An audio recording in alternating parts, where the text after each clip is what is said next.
All right, guys, welcome to episode 163 of the Drag Driver Pete Show presented by Summit Racing. For the first time ever, we have the team from Olympic Street Car Shootout on the show tonight. I'm really excited about this. They just finished their event a few weeks ago here. It looked like an incredible event. I'm just telling you.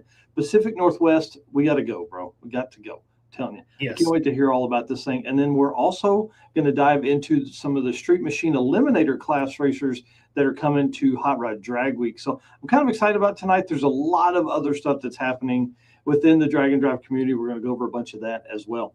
Mr. Eric, hit the intro, sir. All right, let's go.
All right, guys, like I said, welcome to episode 163 of the Drag Driver Pete Show presented by Summit Racing. My name is Mike Narks. I'm the host of this show and the news that happens on Saturday, which is a 1-hour blast through the drag and drive community, news and entertainment from the drag and drive community. I guess probably what best way to say it. And my co-host over here, Mr. Eric, introduce yourself.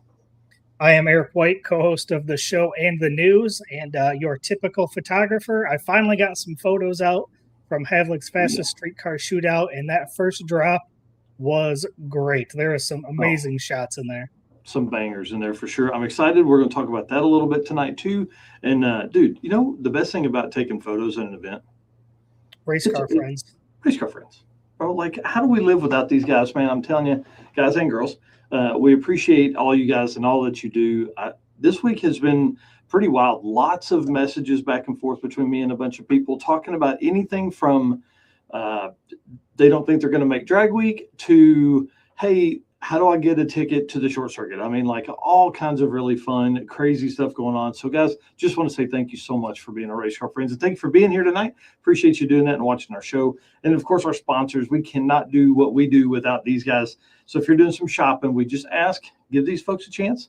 You know, I would say probably 110% of the folks that we talk to here on the show have probably heard of Summit Racing. You know, they've heard of it more than just us talking about it. We appreciate Summit and what they do for us, but also for the entire automotive community. And of course, Deechworks, the official field delivery of Drag Driver Pete, but also title sponsor of the short circuit. So I'm really pumped about what they've got going on. Molly Motorsport, of course, top pistons in the game. You know, those guys are awesome. Going to be able to hang out with George Wright while we're at Drag Week, which is going to be exciting. And of course, Driven Racing Oil, Michael Neal on a 3-week tour right now of all kinds of racing, not just drag racing, all kinds of stuff. So these guys do anything and everything. I think he's headed to another race this weekend, has literally been on the road for 2 weekends prior, going to all kinds of races and stuff. And of course, Howard's Cams, our boy Luke B, and the team over there taking care of all of our valve train stuff and taking care of anybody else's valve train stuff that's out there, like Rick Steinke. J-Wire Solutions, of course, Jay Blanchard, the man, the myth, the legend of that, you know, the tuning, the magic fingers there of Brian Acton's Fast Act Racing Nova. AFCO Racing Products. I'm wearing my shirt tonight in honor of wrenching on the old truck here in a few minutes, because that's what I'm going to be doing. And my plan is to mount up some rear-mounted shocks, shock mounts tonight. So, you know, we're going to be hitting up our boys over there at AFCO, see what they got going on. Performer Built Transmissions, best GM transmission builder on the planet.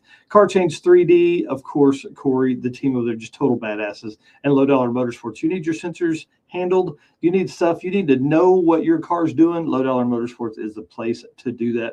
And of course, PowerTube TV and Racing Junk Classifieds. All right, sir, enough of my talking. Let's let Mr. Brian Loans tell us a little bit about Summit Racing. What does it mean to be built with Summit? It means you're hitting the autocross drag strip, road course, trail, dirt, or open road with confidence. Because built with Summit means you're using parts from the top names in performance. Priced to make your project affordable. And it's all backed by trusted tech expertise and blazing fast shipping. Summit Racing Equipment. Let's build it together. SummitRacing.com. And I can't wait to hang out with these guys. I'm sure we're going to see them at Drag Week as well. It's going to be a really fun time. And I'm pretty sure they're on 6 Summer right now. So, 6 Michigan miles. Sorry, Michigan miles. Yeah. Golly. What day is it?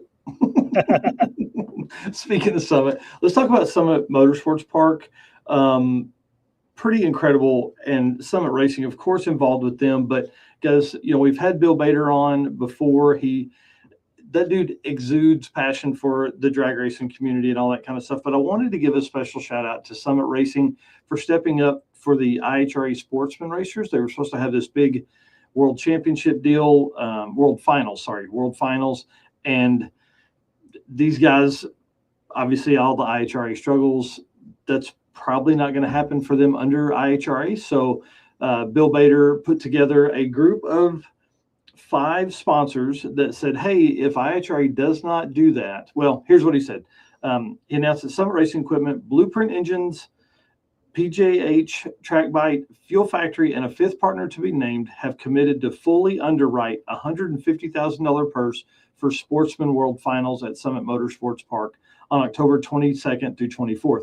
Should the IHRA prove unable to stage one, okay? So he said if the IHRA runs its own event, Bill Bader's event simply goes away. So this is awesome because Rodney Reeves writes an article called "The Backbone of Drag and Drive," right? And it's these sportsman style racers, these guys that go out and do this. But sportsmen in drag racing is completely different. I mean, these guys are points chasing. They're going to 10, 12 events a year. They're doing all this stuff. They literally build out their entire season based on this sportsman championship stuff. And this World Finals is a huge deal for them. So big shout out to Summit for stepping up, man. This is a big deal. Like, think of, you're halfway through the season. Your budget is completely blown, like your marketing budget, their budget out the window. And then they step in here and provide a portion of this $150,000 if need be. Now I think that's the key phrase there. Obviously, if IHRA comes around and figures out what they're going to do with sportsman stuff, that won't happen. But I wanted to give a pat on the back to Summit for even throwing their name in the hat for that. Sportsman racers are, again, they're the backbone. They're the ones doing it. So big shout. Hey, there's Rodney Reeves right there. Most recent article, Jesse Mataferi bench. So cool. So cool. So again, just big shout out to Summit and all they do for us here in Drag and Drive, everybody else in drag racing, circle track, off-road, everything they do. They're not just sponsors, they're also enthusiasts and racers and all that kind of stuff. So big shout out to them. So if you're a sportsman racer out there, make sure you thank Summit. And of course, dude, Drag Drive Repeat's recommended products over on summitracing.com. Just type in Drag Drive Repeat when you're on there. That will take you into there. And then any link on our Facebook or website will take you right to, it is an affiliate link, so it would run through and tell us, hey, if this product qualifies, you get a little certain percentage. So appreciate everybody doing all of that fun stuff. And of course, when you're on Summit, you just type in Drag Drive Repeat and pick up shirts, hats, hoodies, and all that kind of cool stuff. Yeah, Keith Haney in here, man. What's up? Dude, this guy's putting on, I'll just talk about this for a second because it is a little bit in Drag Drive Repeat's wheelhouse. We are going to have some drag and drive racers show up there. Flying H for the double SmackDown. This is going to be a big deal. This is a Thursday, Friday full pro mod race. This is a 100% race Thursday, Friday, and another 100% race Saturday, Sunday. Going to be pretty wild. Jet cars both Friday and Saturday night. All kinds of cool stuff. But Saturday, they've got 530 index, 650 index for kind of a street guys, right? And then they're doing jet cars both Friday and Saturday night. They're a huge car show on Saturday with the help of Boost and Barbecue. Justin Keith is going to be helping with all that. So I'm really excited about that. I've actually changed my plans around. I haven't told Keith this yet, but I am going to go ahead and come up on Friday and Saturday. Sunday is day one racing at Mocan, so it's perfect. So I'll go to Flying H, spend the weekend there, and then on Sunday morning early, I'll head back towards Mocan so I can catch day one of 666. So kind of exciting. Turned my weekend into just spending some time at MoCan to now spending time with my Pro Mod friends, and then also up at Flying H. So it's exciting. You guys are going to begin to see more about that. That is the end of September. That's the 26th or 24th through 27th at Flying H. So you guys are beginning to see some of that over here on Drag Drive Repeat. But if you're not following Midwest Drag Race Series, make sure you get over there and follow them as well. Okay, so some Drag Drive Repeat updates. A lot of stuff going on here. Dude, we are 145 subscribers away from 13,000 on YouTube. That's kind of cool. That's, bring it on. Blows my mind. We're 31,000 on Facebook, 68,000 on Instagram. Like it's just this like chug a chug, man. We just keep chugging along. So I'm excited about that.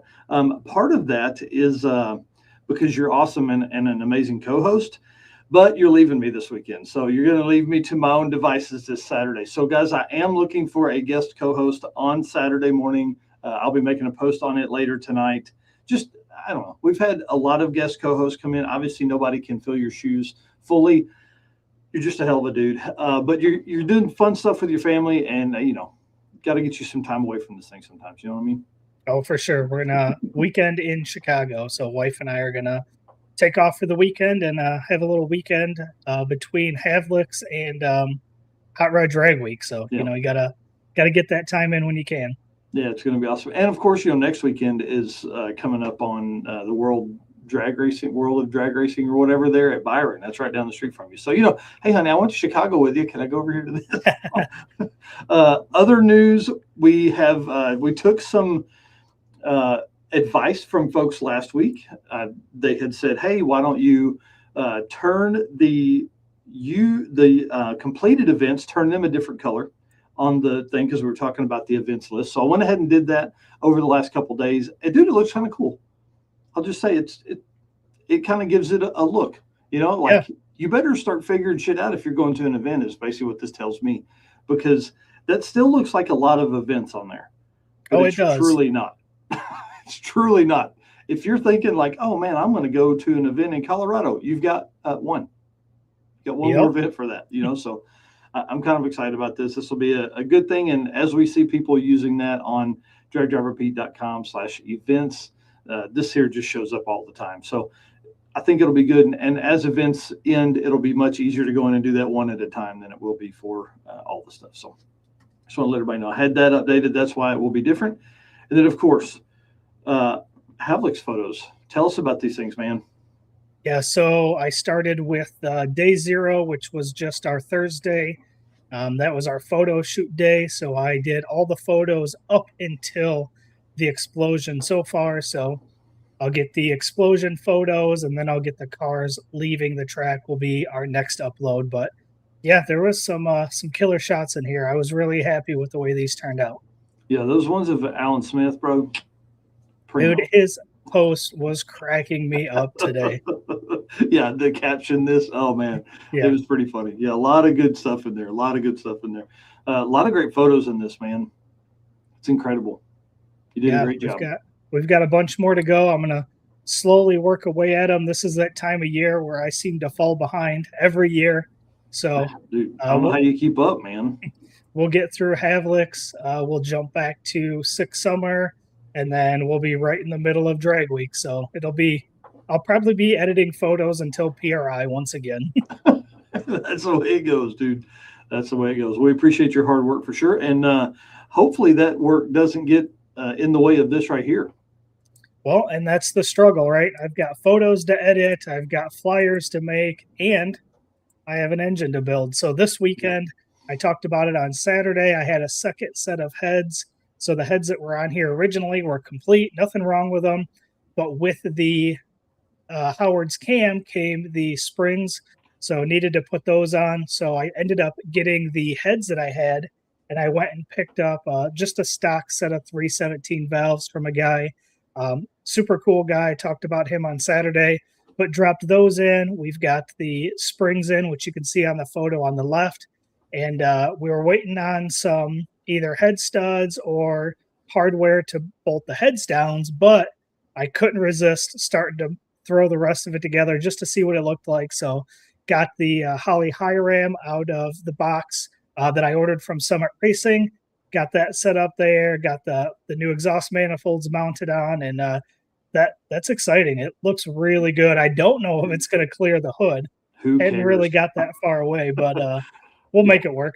If it doesn't, let's cut a big old hole in it. I don't care, dude. That thing looks badass. There's just something about a high ram on that setup, man. Yeah, super cool. And then so I made the post asking about cheap head studs or factory hardware, and got a lot of comments on that. But what was really cool is Mark Campbell from Deechworks hooked me up with Matt over at P1, and we talked through the setup of the car, what the engine combo was, and then he recommended this set of head studs, which just came in today, just a few hours ago. Nice. It's super nice stuff here. So these are not cheap head studs, and they're not factory bolts. This is a extremely nice kit here. So super excited to get this all unpackaged and put on the engine. Then we're going to be able to torque the heads down. We can put the push rods in, and we can really start going from a mock-up to final assembly on that engine and start to get it ready to go back into the car. Dude, that's exciting. And once you get to that point, like the car ran and drove. So then it's just a matter of putting things back together. I know that there will be some stuff that will be like, oh, hey, this is going to need to change, and you're going to, that'll delay it a little bit. But man, like this car's getting closer by the week. Yeah. And if people that remember, the whole reason the engine got tore apart was because I needed a bigger radiator, and got a bigger radiator. The exhaust manifolds didn't fit, so I had to redo the exhaust hot side for the turbo, and then that turned into, we should probably put a cam in it, and then the engine was completely disassembled, getting cleaned at a machine shop. So here we are. We're back to it. So we'll still have to build the hot side for the turbos once we get it back in there. But just want to say a huge thank you to P1 for helping me out with these head studs. And this is, like I said, I think really one of the last, if not the last piece I need to get the engine assembled and put back into the car. Dude, that's awesome. Bring it on. And as John Doherty here says, hole in the hood for sure. And Josh Ridge says, hoods are overrated. Yeah, well, I have a 6-inch cowl hood, so if that ain't big enough, probably don't need a hood. There you go. That's exactly right. Well, I am also planning to work on the old truck. That's why I'm wearing this AFCO Racing shirt, because in honor of our thrash at Havlic's, I'm going to be out here working tonight after the show and planning to reinstall the rear end so I can get the drive shaft length measured correctly, try and get all this stuff put back to where it's supposed to be, so then we can get everything rolling from there. I got my shock mounts in from Summit Racing, so going to try and get those welded on tonight as well. So going to be a late night. I got some caffeine in the cup there, and just going to try and get as much done. And as I joke with my brother all the time, I'm going to work till my eyes bleed. So that's kind of the goal, is to just hammer through as much as I possibly can tonight. So excited, man. A lot of exciting things. Yeah, I was going to say, I think this is really, we had both of our vehicles at Havlic's. Mm-hmm. Now we've got progress on both of our vehicles. I think people have been waiting for us to have updates on our own vehicles. So this is people have been waiting on us to do cool shit? Right. Not just take photos and videos of them doing cool stuff. Now we get to do our own cool stuff. Yep. Yeah, so didn't get to do any burnouts at Havlic's, which pissed me off. So we'll definitely be doing trailer burnouts at Hot Rod Drag Week. Okay, I'm in. So get ready. It may be a one-wheeler, but we're going to do it. So we'll see. I don't know. Uh-oh. No. Okay, backstory here. Josh Ridge did tell me he would come get me that Friday. And you and I talked about this, I think, Eric. I think he was probably using it as an excuse to come to Havlic's. Yeah, he's like, oh, man, I'll come pick you up. And I got a truck and trailer ready to go if you need me. And then we end up, doing what we did. So, yeah, doing some roadkill junk. Yeah, man, brutal. So exciting. Yeah, and then Jan Haas here saying, get Stanley rolling again. LSD of some sort this time, or still spiders. It will just be open diff at this point. I had debated on welding the diff up in this new 10 bolt, but apparently these 99 to 06 body style rear axles don't like that kind of stuff. So gonna probably wait on that. There are a few at the junkyard in that range that would maybe bolt in here. So I may just go snatch a center section from the junkyard that has a limited slip. Maybe, we'll see. I got to get this thing in, get it dry. I got to be able to put it on the street first and make sure everything is good to go there. And then, you know, if I have 3 or 4 days ahead of time, then I'll go over and pick one of those up and put it in. Because at that point, I probably need to have it reshimmed, the pinion gear reshimmed based on how that center section would mount. So I don't know. We'll see. We'll see. Anyways, we got to get working, man. Here, tell us about some driven stuff. Yeah, let me hit this ad read and we'll talk about upcoming events. Hey, it's Brandon from Fort Smith, Arkansas here. Driven Racing Oil is a performance engine oil that can do it all. GP1 is the ultimate oil for any race or performance application. Whether launching hard at the drag strip and during the extreme heat of off-road and circle track, or pushing the limits in top-fueled drag boats and demo derbies, winning racers choose GP1. Compatible with engines from classic hot rods to cutting-edge race machines, GP1's unique surface cleaning and high-zinc formulation ensures superior wear protection, particularly for flat tappet camshafts, while solving issues like cylinder washout with methanol and ethanol fuels. Crafted from the legendary Bradford, Pennsylvania base oil and enhanced with state-of-the-art additive packages, GP1 offers the best in protection and performance. Oh, yeah. And you guys know code DDR10 gets you a 10% discount on everything on the Driven Racing Oil website. So oil, we use some speed lube while we were at the event. They've got degreaser, speed wax, all kinds of great products. So use code DDR10, save you 10%. Yeah, got to have two-wheel peel. And Tom says, Tom are you going to add rear brakes? Yeah, $207 for a complete everything, including drums. So we're definitely ordering that. That should be here. I would think I'm probably going to do that next week. That's kind of my goal for next Wednesday night. Steven and Wes are going to come over and we'll put all the axle or put all the brake stuff together, but I got to get it mounted first. So I want to do that without all that headache. So yeah, so definitely getting rear brakes. Not that it was sketchy on the way home or anything. I felt like it was probably the same, which is even scarier. Tell us about Route 66 Roundup.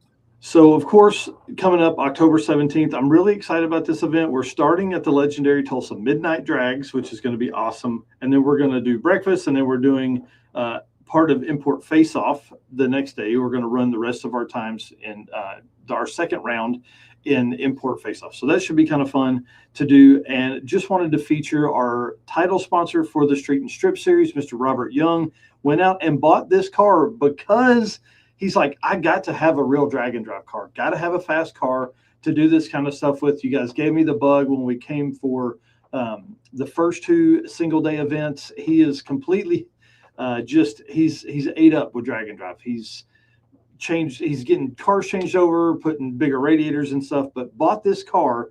And dude, this thing went 874 like his 3rd time out. Wow, that's awesome. Yeah, pretty incredible. So I'm really excited about that. Big inch turbo LS in this Honda F2000. And the second time out completely destroyed the rear center section. It's still independent rear.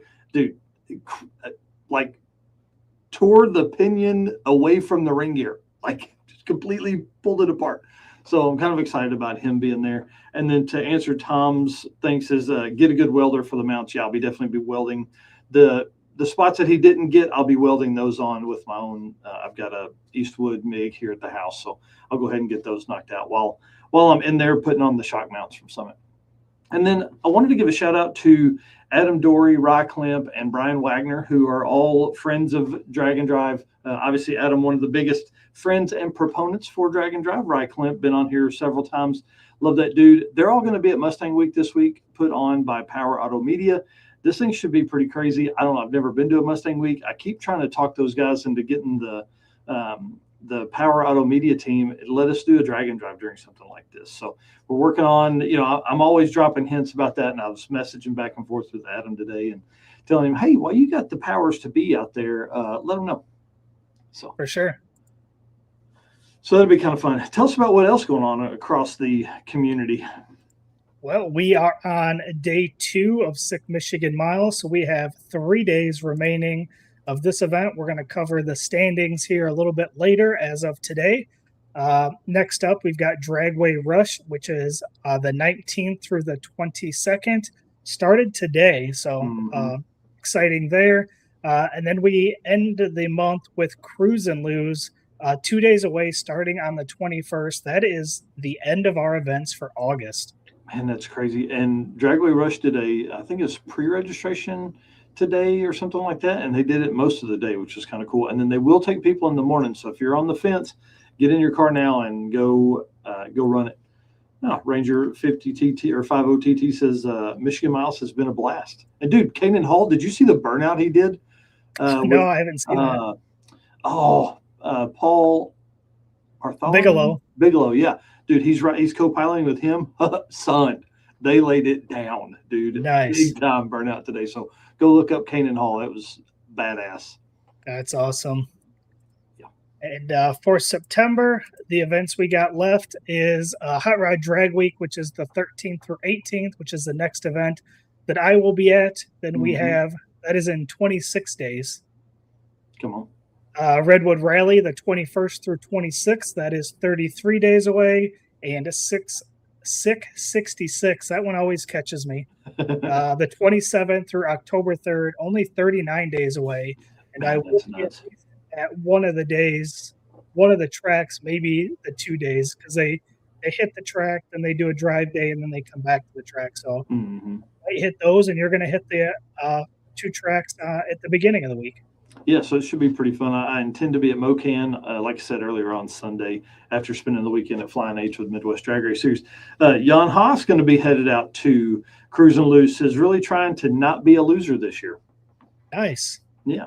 Not a loser is their winter trophies. So pretty cool. Then we move into October, and we've got a stacked October to end out the year. We've got Weekend Warrior Race and Relax, October 2nd through 4th. That is only 45 days away. Seems crazy to think that. Rocky Mountain Race Week 2.0, the 4th through the 8th. That is 47 days away. Our Route 66 Roundup on the 17th. That is 60 days away. So 2 months coming up quick. Southeast Street and Yeet, the 20th through 24th.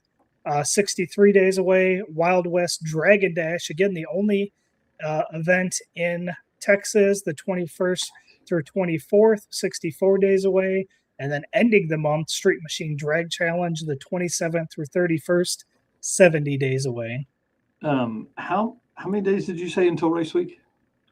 Until Rocky Mountain Race Week 2.0 is 47 days. Stephen Narks, does that stress you out? A little bit. He said he's hoping to have the car fired by the end of the month, which is in 11 days for race week, and also for the short circuit. This is not a secret build. It's one you guys have seen some pictures of in the background of some stuff, but this thing should be pretty fun if he gets it done. Sweet.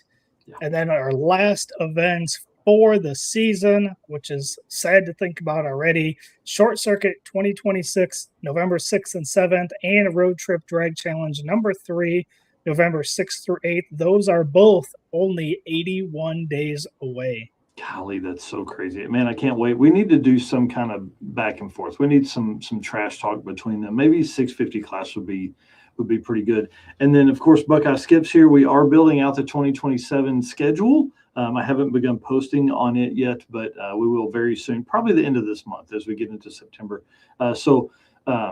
Skippy, if you'll send me a message, I'll get that added to our list as well. Steven says stress level is high trying to get the C60 done also so he can tow with it. That's another secret project. We probably shouldn't even have talked about that as well, but that's another build. So both these, we've been collecting content on those under Narcoleptic Customs and plan to drop those as, shorter build series. Instead of taking the 3 months and posting one every week, we're going to condense it and post it across 3 weeks maybe.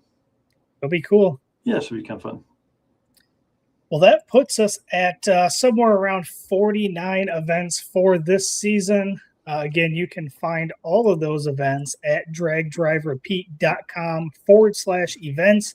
And you will be able to see that interactive map that Mike showed earlier with the events grayed out that have been completed and the blue dots for all the events that are still coming up. So super excited. Go check that out. Tons of events still, even though we're winding down second half of the season, still tons of stuff to cover.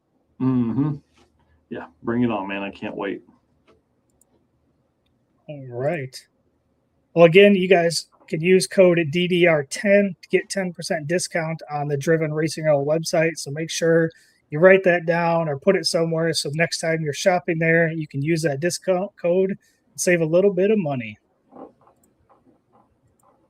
All right, so moving on to J-Wire, I will hit this ad read, and then we've got some stuff here to talk about too. What's up, guys? My name is Cole from Fort Worth, Texas. Expert car and marine wiring solutions that you can trust.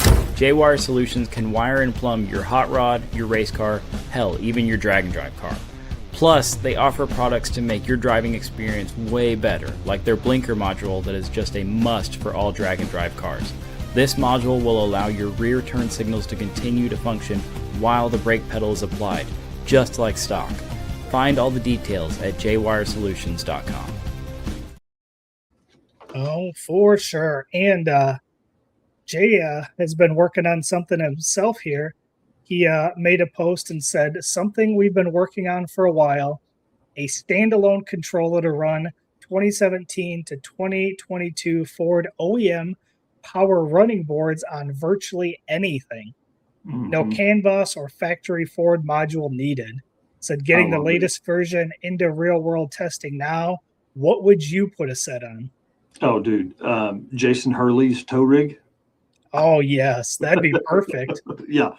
Yeah. That, I don't know if Steven's new big truck build would work with that. It's probably going to sit too low, but yeah, stuff like that, man. I love old cars with running boards. That would be sweet. And that's a brilliant idea too. It's not something I would have ever thought of. So big shout out to Jay for working on that. Oh yeah, for sure. And a lot of times you can buy used power running boards a lot cheaper than you can buy brand new sets and all that kind of stuff. So yeah, and Jay loves that nerdy stuff like that. So it's gonna be great. For sure. Hang on, that's not what we're talking about next, dude. Did you see? Is that what you and your wife are going to Chicago for? It is not the reason we're going to Chicago. However, we might be going this Friday night. So nice. This is going to hit the guys and girls that are our age. Yeah. Fast and Furious is getting re-released in theaters starting, I believe, tomorrow. Oh, wow. Yeah, and it's running for 1 week only. So the original Fast and Furious movie, the one that probably every one of us drove our whatever hot rods we had at the time 25 years ago to the theaters and watch that movie. It's going to be re-released, and I'm kind of excited to see if I go to this theater, how many cool cars are going to be sitting in the parking lot. Because if you go to the movie theaters on a regular Thursday, Friday, Saturday, Sunday, there's not cool cars sitting there. Mm-hmm. And I've seen all over my feed, obviously, tons of race car friends all over my Facebook feed. There's tons of people that have been talking about this, outdoor theaters that are playing it. Pretty excited. Like 25 years really made me think. I was 15. No way, dude. God, I was an adult. I was 20. So didn't even drive anything, I guess, to the theaters probably. Wow, that's pretty wild to think that, either your dad dropped you off or you rode with some friends. Yeah. Oh man, yeah, they're trying to get it done during Cruise and Lose, but not quite. But hey, there's plenty of time for that. That's awesome. So I'm going. My wife and my daughter, one of my daughters are going, and then my cousin is going. I don't think she went with us the first time, but Steven and his son are going, which is super cool.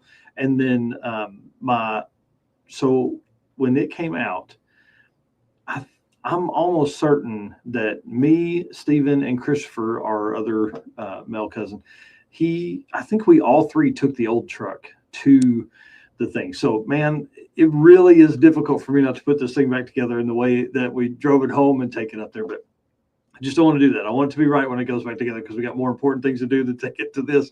But we are going to take the NARCS cart, and I'm kind of excited about that. So my neighbor hosts a thing cruising the Ozarks, and it's a charitable car show deal, and they're doing a big thing at a local theater here, so we're going to go up there and hang out. Kristen, oh my gosh. I didn't watch it until about 5 years later. Didn't want to watch an import movie. Yeah, I mean that was the time though. Like that's what we were all into. At least our age. I think we were all into that kind of stuff. And I don't know. I think it really kicked off a lot of people into just the car scene in general. Whether you went the way of the imports or you went a different way. Lot of that movie had been like just a trilogy. Like it was just a trilogy. It was just three. They didn't even have to like take out Tokyo Drift and you go with like a third theme in there, and that had been it. Dude, think about how much different the world would be now in automotive stuff. Like now they're just goofy movies, but man, back then, dude, it was the jam. Yeah, supposedly this next one is going back to the original. So we'll see. It still doesn't come out, I think, till 2028. Yeah. So, I just can't believe it's been 25 years. That's absolutely insane. Yeah, I'm pretty sure my wife and I watched Too Fast and Too Furious together in theaters and have watched every one in theaters since then when it came out. Yeah, for a long time, I hosted a car show on the premiere night. Like we would host a big car show Friday night. It was really fun to do. And we did that in Fayetteville for several years. And then that manager left and the next people didn't care. So it was cool, man. We had a bunch of cars and I think one event we had like 300 plus cars show up. So yeah, I talked about it at work today and people are like, why is it coming back out? I'm like, dude, it's been 25 years. Yeah. But I'm also talking to people that are only like 27. So, God. They just don't know. Oh, man, that's so sad. That's so sad. All right, let's get moving. Did you get a chance to watch this today? This was freaking badass. I did not.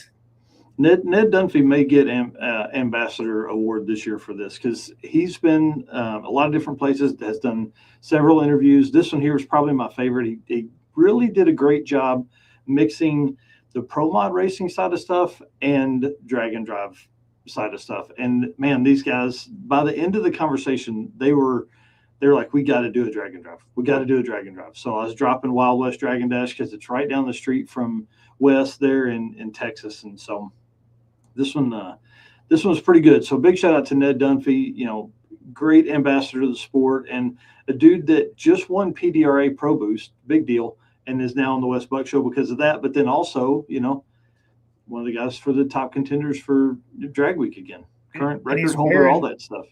And he's wearing a Drag Week t-shirt. Does it get any cooler? Right. I'm pretty jealous of his beard, though. That thing looks. Look how, dude. I'm just saying. Yeah, man, that guy has like a real job, right? And does important things. We don't know what he does, but it's important. And then goes out and is like a hell of a drag racer, hell of a car guy. So super cool stuff, man. Big shout out to him. Yeah, for sure.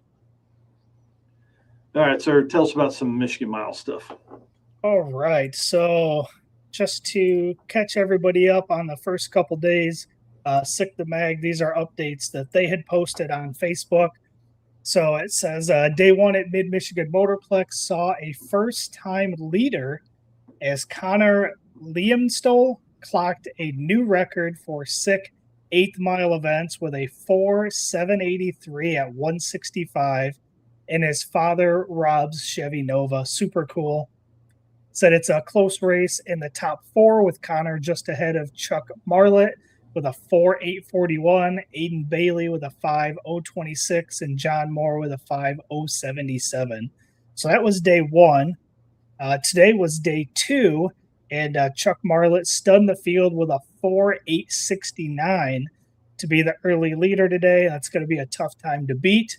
So they are preparing to continue north for the drive today as they cross the Mackinac Bridge before turning around for a drive day tomorrow ahead of a return to racing at Ubley on Friday, Lapeer on Saturday, and Mid-Michigan Motorplex on Sunday. How cool, man. Yeah, this one is one that's on my list. I'm sure they won't go back in 2027, but 2028, maybe I'll have something ready for it by then. Yep. So we'll go through these again. These are the standings as of completion of today. So again, these are not your typical classes that you would see at a SICK event. These are the quickest in different categories. So first up is the quickest Chevy GMC, which is Aiden Bailey and his 57 Chevy with an average of 5.123. Nice. And then the quickest Ford, Lincoln, or Mercury is Mr. Tom Cooper, 94 F-150. Dude, I love this thing. It's that salmon and brown color there. 541 average for him so far. Ranger says, Mackinac, come on now, Mackinac. This one has always tripped me up. I'm not from Michigan, but why is it spelled Mackinac but pronounced Mackinac? Yeah, I don't know. That's some Southern shit there, bud. Quickest Mopar, Terry Kiefer, 1967 Plymouth Barracuda with a 5.773 average. Nice. Quickest Olds, Mr. Christopher Weingartz there, 82 Oldsmobile, 784 for him. Yep. I think you missed the quickest Pontiac, Douglas White, in a 1989 Firebird with a nice 6.10000 average. got all the zeros on that one. Quickest stick shift, Mr. William Flippin, 2000 Corvette with a 598 average so far. Quickest naturally aspirated, Paul English, in a 1970 Dodge Super Bee with a 6.334 average. Nice. And then quickest nitrous car. I like this. We have Dave Schroeder on in a couple weeks to talk about some nitrous stuff. Going to learn a lot that night. Mr. Josh Offerman, 2004 GMC Sierra, running a 650 average for him for the weekend. Nice. Week so far. Quickest radial, another one that's pronounced nothing like it's spelled, Eric Berkowitz with a 2000 Chevy Camaro with a 5.356 average. Man, that's right on the money too, because that's a dude that won at Six Summer Street Race 275. I think so.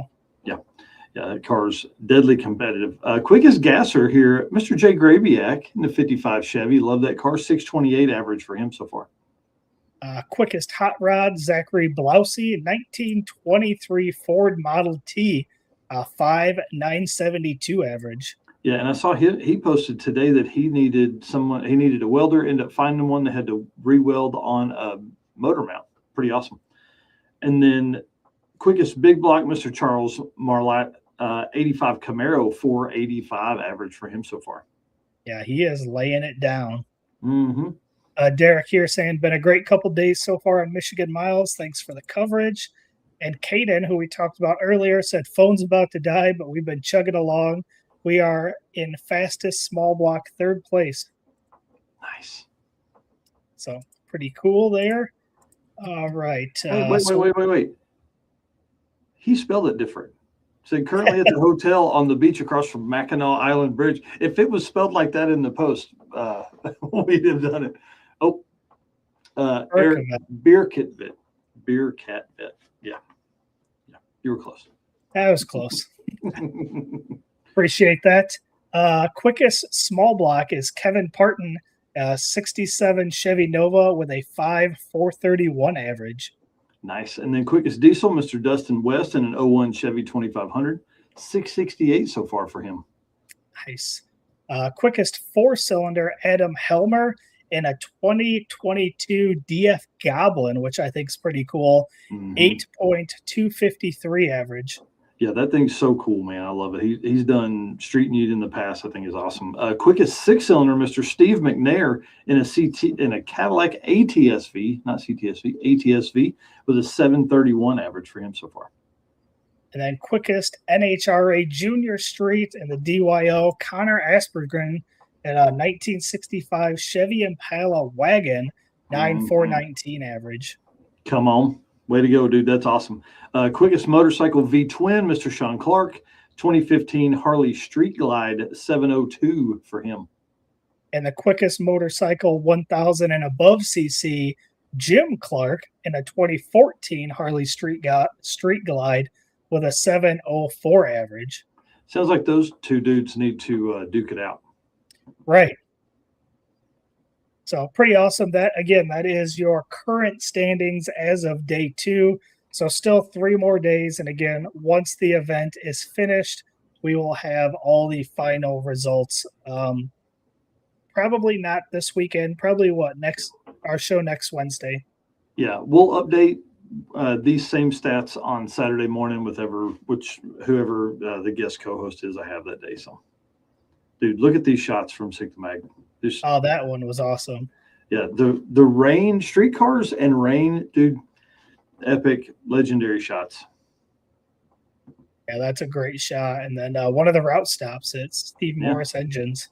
Yeah, I thought that was pretty cool. And then our boy, Mr. Marty in there, Martin Kilroy. That's awesome, man. I love that thing. And he had invited me to be his co-pilot, and I just couldn't make it work. But I hope they're having a blast. Yeah. And Derek said they've been matching up Harleys every run, which is awesome. Yeah, that's cool. So they're side by side. That's pretty neat. All right. Well, that wraps up our J-Wire segment. And let's see, what do we got? We've got Molly up next, where we're going to talk about some drag week stuff. Bring it on. So let me hit this ad read, and then we'll jump right into that. Looking for a forged piston kit for your vehicle? You need Molly Motorsport Power Pack. What is Power Pack? It's the ultimate forged piston kit that comes complete with pistons, performance file fit rings, hot string steel pins, and clips, all engineered to work together, so all you have to do is build something great. Find your Power Pack at mollymotorsport.com. All right, man. And of course, like I said in the opening part of the show, for sure. George Wright going to be at Drag Week. He's not racing this year, but he will be there helping with, knowledge and helping people make the week and all that kind of stuff. So that'll be kind of fun to get to catch up with him. We don't usually get to hang out with him much because he's so busy racing. So it'll be kind of exciting to hang out and do some fun stuff with him. Hot Rod Drag Week 2026. So you guys know this, I've said it a bunch, but I feel like this is going to be the quickest year that we've ever seen. Okay, I think this is going to be the quickest time so far. And it starts now with people testing. We talked about this last week. There were several people that were testing last weekend. Ned talked about it when he was on with us, but then also we talked about it with Wes today, that he's going to be testing August 30th for the Viper to make the first full quarter-mile runs in that car since the refresh and updates and things like that have come along. So that should be kind of fun. He would not give us the 8th mile times so far, but someone did give us some 8th mile times. We're not going to say who this was, and I'm going to post this up later. But how about 0.995 to the 60 foot? Like a sub 1 second 60 foot in a street car? Yes. Bro, come on. That's badass. That is badass. And this other number here kind of gets us an idea of what we're looking at here. How about 391 to the 8th? Bring it on. Dude, they blacked out the 1,000 and the 1320, but 391 to the 8th that's real fast. Yes, it is. That's real fast. I think that's in the kind of numbers that we're looking at here for Drag Week stuff. So should be exciting. We're going to have a good time. Let's see, what other photos do I have in here? Oh, let's not talk about those yet. Let's talk about, because I was doing some stuff for West today for their show, and you know how I get nerdy and just start looking stuff. I want to go over the top 10 single quickest passes in Hot Rod Drag Week history. You ready for this? Let's start from the bottom. Me and you'll go up. We'll go backwards. So first up, honorable mention. This is number 11 on the list, but the reason it's here is because it's so close to number 10. But it's Mr. Ned Dunphy from Hot Rod Drag Week 2024 on day 1, lays down a 6.196 quarter mile time. Insane. So I'll let you do number 10 there because he's a stud. Yep. Number 10, Jeff Lutz on Hot Rod Drag Week 2016, day 1, 6.195. Again, like you just mentioned, Ned Dunphy was 6.196. At number 11.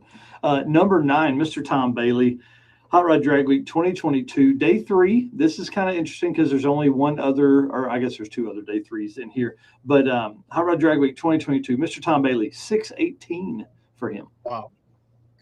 Number 8, Ned Dunphy coming in on Hot Rod Drag Week 2025 day 1 with a 6.178. That's so awesome. And then Ned Dunphy again, Hot Rod Drag Week 2025 day 3, 6.166 for number 7 on this list. Number 6, Jeff Lutz on Hot Rod Drag Week 2016 day 4 ran a 6.147. And I always say it, day 4 is the toughest, and that's the only day 4 on this list. It is. Yeah. Number 5, halfway through the top 10 here, Mr. Ned Dunphy, Hot Rod Drag Week 2025, day 2, and the quickest day 2 pass in the history of drag and drive, 6.114. So not only did he not just go out and lay it all out on day 1, he did it on day 2 as well. That's his quickest pass at Drag Week. Yeah, he's got day 1, day 2, and day 3 of Drag Week 2025 on this list. Yeah. And coming in at number 4, Jeff Lutz again, Drag Week 2016, which obviously he's got a couple from 2016 on this list. This is day 3 with a 6.106. Dude, that's insane. That is insane. Because by that point, they're 450 or 500 miles in. Yeah, and we are at number 4, and that is 2016. Yeah.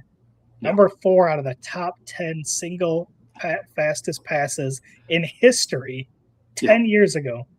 Yeah. Well, this is in Drag Week. I do have a top 10 list we're going to go over on Saturday that's all-time drag and drive. How about Mr. Jeff Lutz at number 3 here? Hot Rod Drag Week 2015, day 1, goes out, lays it out, 6.05 with a 1. Yeah. Pretty awesome. And then number 2, Tom Bailey, Hot Rod Drag Week 2022, day 1, 6.032. Yeah. Top spots, man. And number 1, the quickest pass in Drag Week history, in drag and drive history, that will this fall this year. This is why this list is important to me. Mr. Tom Bailey, Hot Rod Drag Week 2019, day 5, 5.998, 250 miles an hour. Insane, bro. This is this list. So top 10, the number 10, 6.195, the number 1 spot, 5.998. The question I have to you, sir, is how many of these are going to fall off? How many racers can truly go out? Are we going to have 3 or 4 or 5 5-second passes to add to this list as we get done with Hot Rod Drag Week 2026? I'm going to say we have at least 2 passes that make this top 10 list. Wow, man, I hope it's way more than that.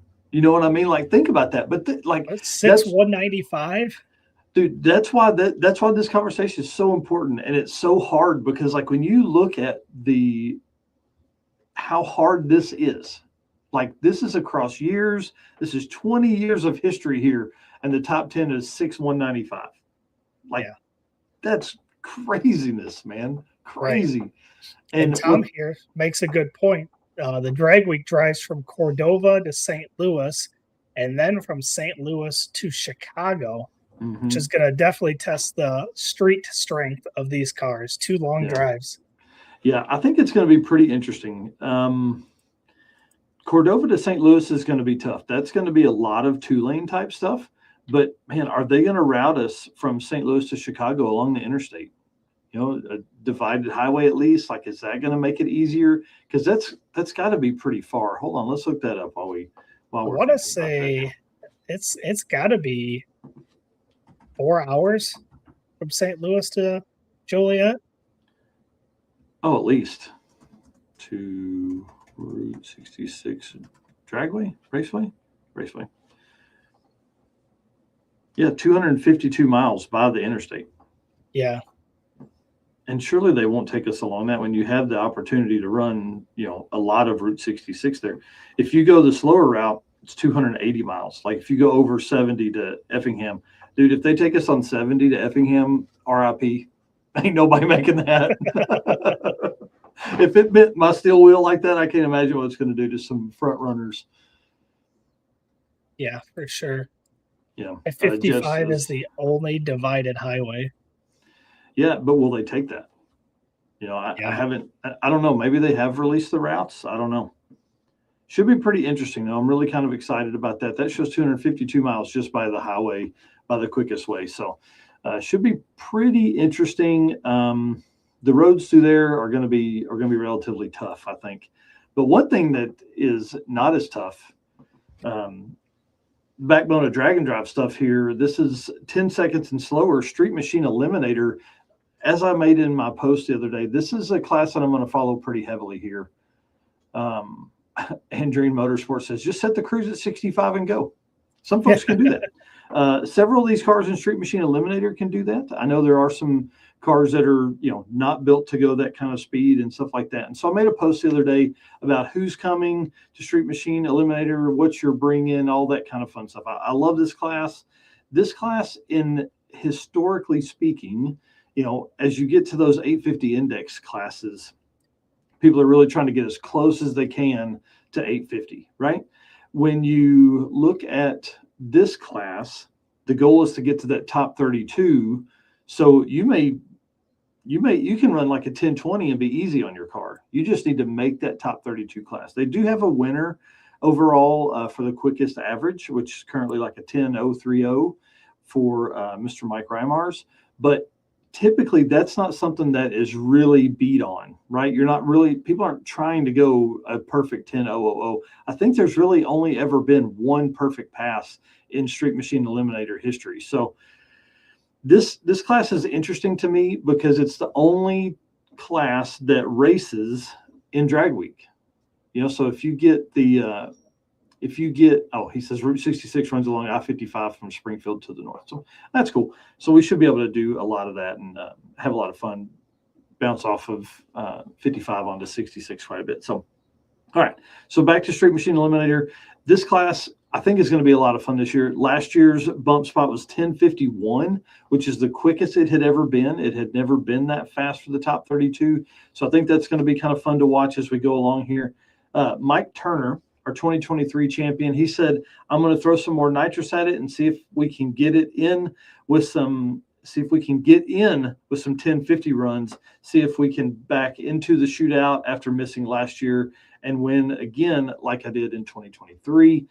His car typically was running like 1070s, I think, on the nitrous setup he had. So, if 1070 is not going to make the cut this year, you're going to have to run into some 1050s. Yeah. Next up here, Jeff Dugapolsky said, bring in the big gun. This will be my attempt for win number 4 and SME number 15. Said, warning, I am due for a win and just won his class at Havlic's fastest streetcar shootout.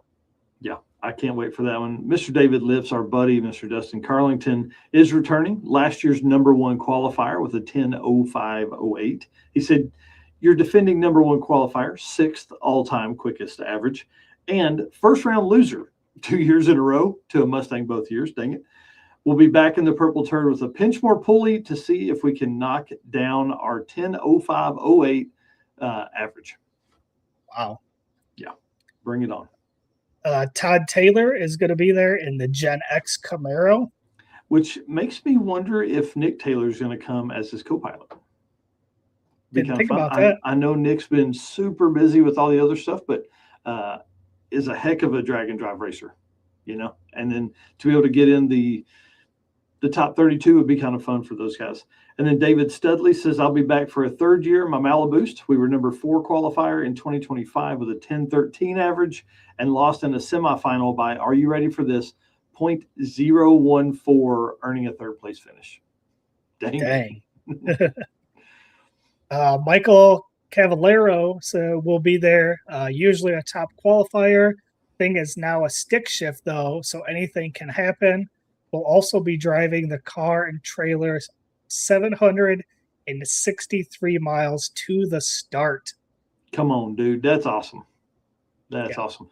One of the toughest racers out there, and good luck to anyone that draws this guy, because this car can go into the 9s, so we know it can run 10s. Mr. Azim Sheik is coming. Yeah.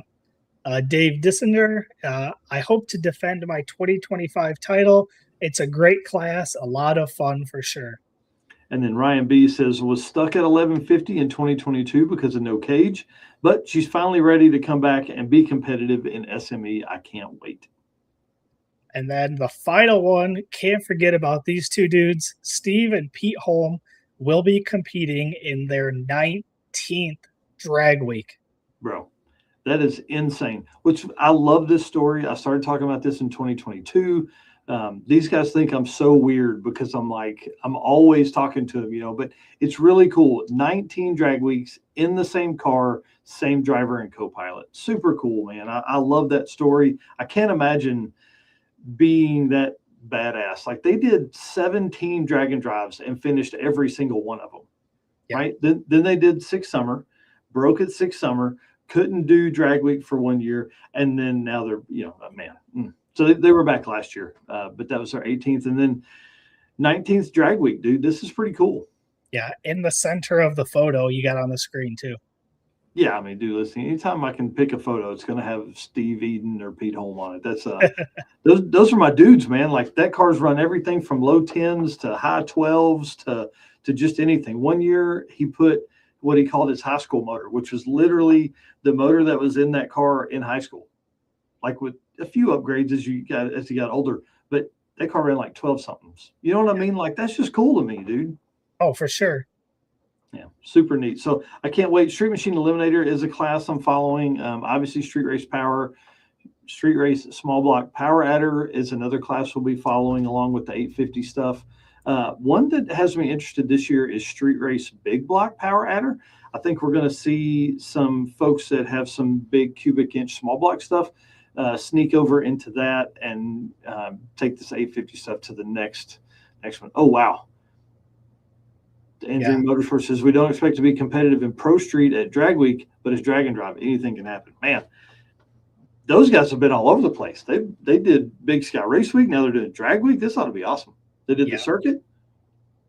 Yep, for sure. Yeah, Pro Street's a heavy hitter class. That class should be somewhere in the 6s. So big shout out to Molly. Appreciate them for all they do for us.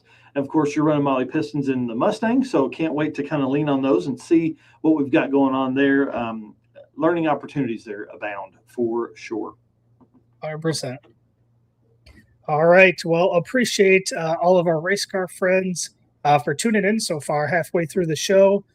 We are just about ready to get into the Olympic Street Car guests here coming up next, so stay tuned for that.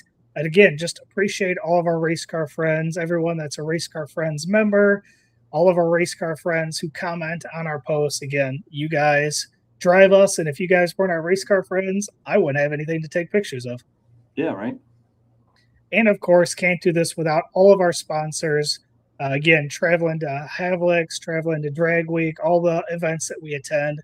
Again, can't do it without these guys. Thank you to Summit Racing Equipment, Beachworks, Molly Motorsports, Driven Racing Oil, Howard's Cams, J-Wire Solutions, AFCO Racing Products, Performer-Built Transmissions, Car Chains 3D, Low Dollar Motorsports, Power Tube TV, and Racing Junk.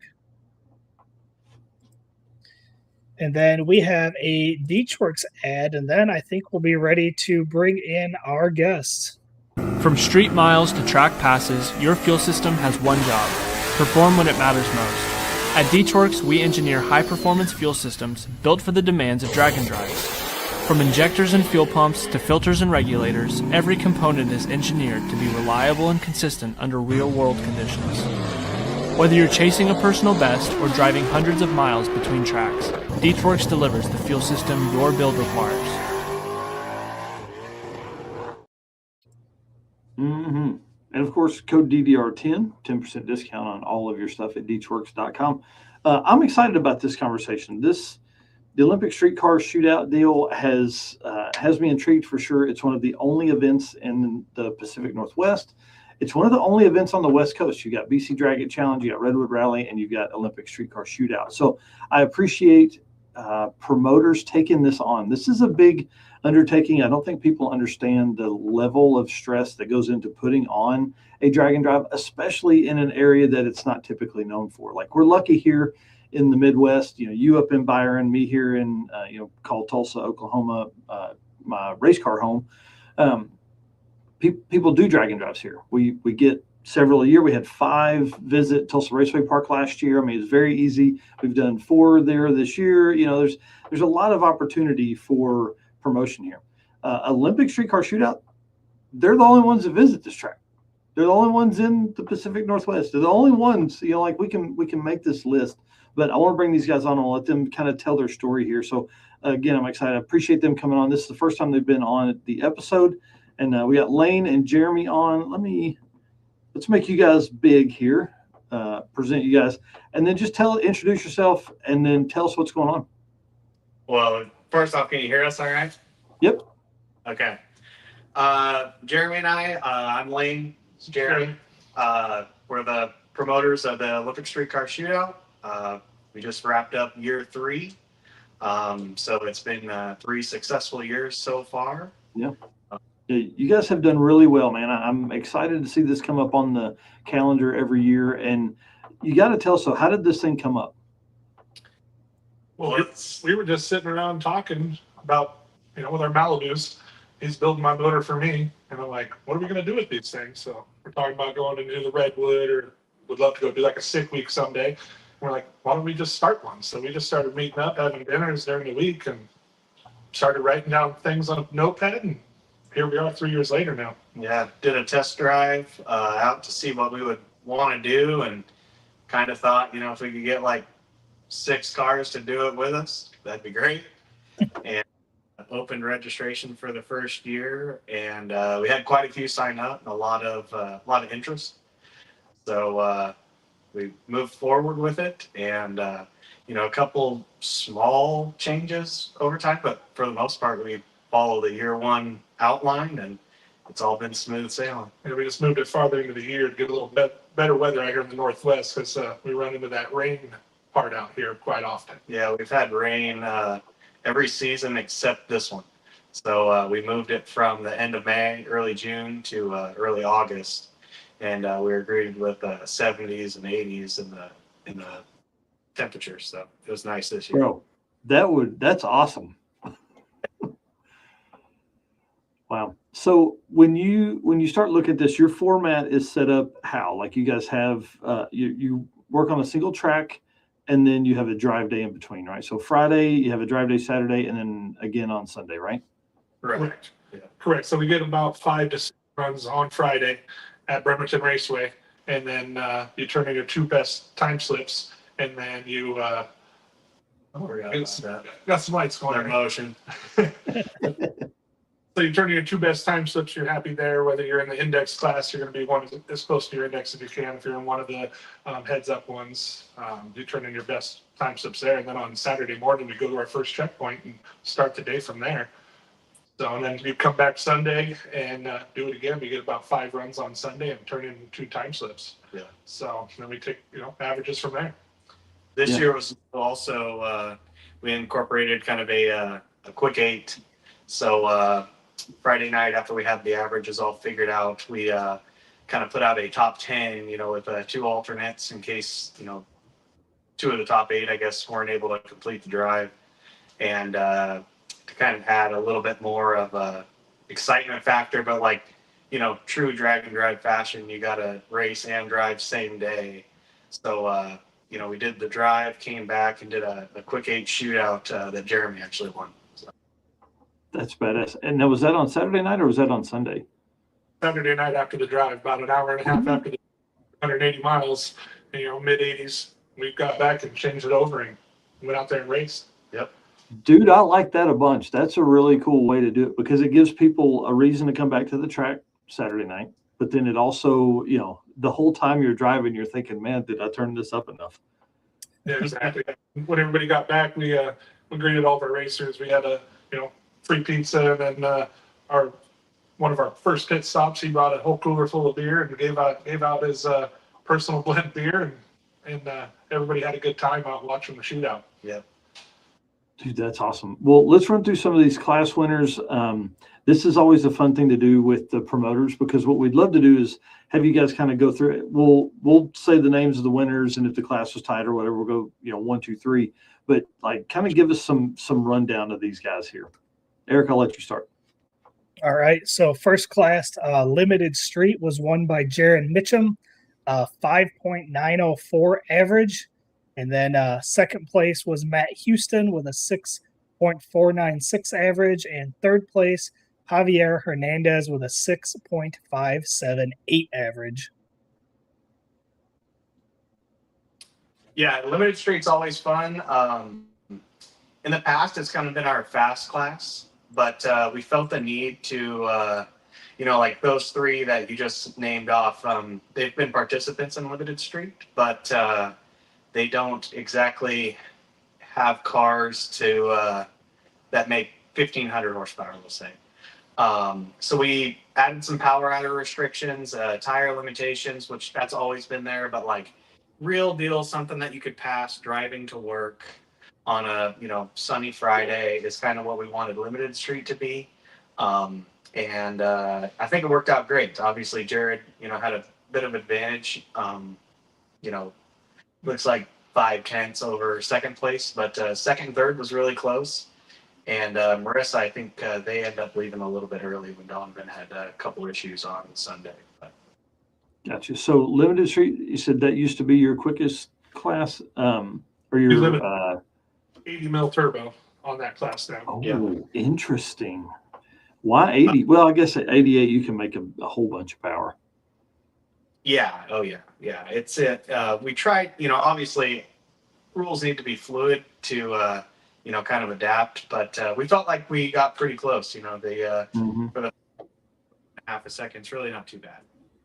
Well, right, and number 2 and 3 are close. I mean, they're 800ths apart, which is awesome. That's the kind of race you're wanting. 3-pedal class, Mr. Ryan Young just ran off with that one. 6.0 average for him, and I think the second one was like a second slower than that. So he had that one kind of wrapped up. Yeah, it's interesting because if I recall, those two actually swapped positions in Redwood last year. I believe Caleb was number 1, or Ben, sorry. And Ryan was number 2. So, it was kind of interesting to see, a nitrous car come to an 8th mile format, and take over the turbo car spot.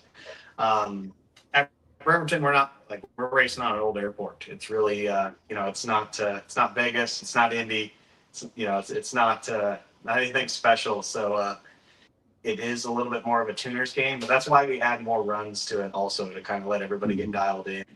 3 years running, like Ryan, he's done it all 3 years. So he has the ability to look back at some old information, see what works, and, apply it. This year he was awarded with number 1. That's awesome. Do you call your cars? You said everybody gets 5 or 6 runs. Do you have a punch card? Is it open run? Is it like, do you call by the classes? Come to the lanes. Basically on Friday, it's like we get called, our class gets called to the lanes on the hour each hour. Yeah. Oh, cool. So you get down there, if you miss that run, you're not going to go up there and just go get one randomly. You're going to come down as a group. And then on Sunday, we fill in along with the normal bracket program. And we just rotation with like pro, super pro, and then we follow super pro. So we're a class on Sunday. Yeah. So you come down with your class, you're not going to go up there and just make a pass on your own. Yeah. Jeremy and I have also made tradition of being the last cars down the track. So we have it on our time slips to, verify each time slip turned in isn't, after ours, to make sure they didn't like sneak in any additional run. Yeah, I like that. That's cool.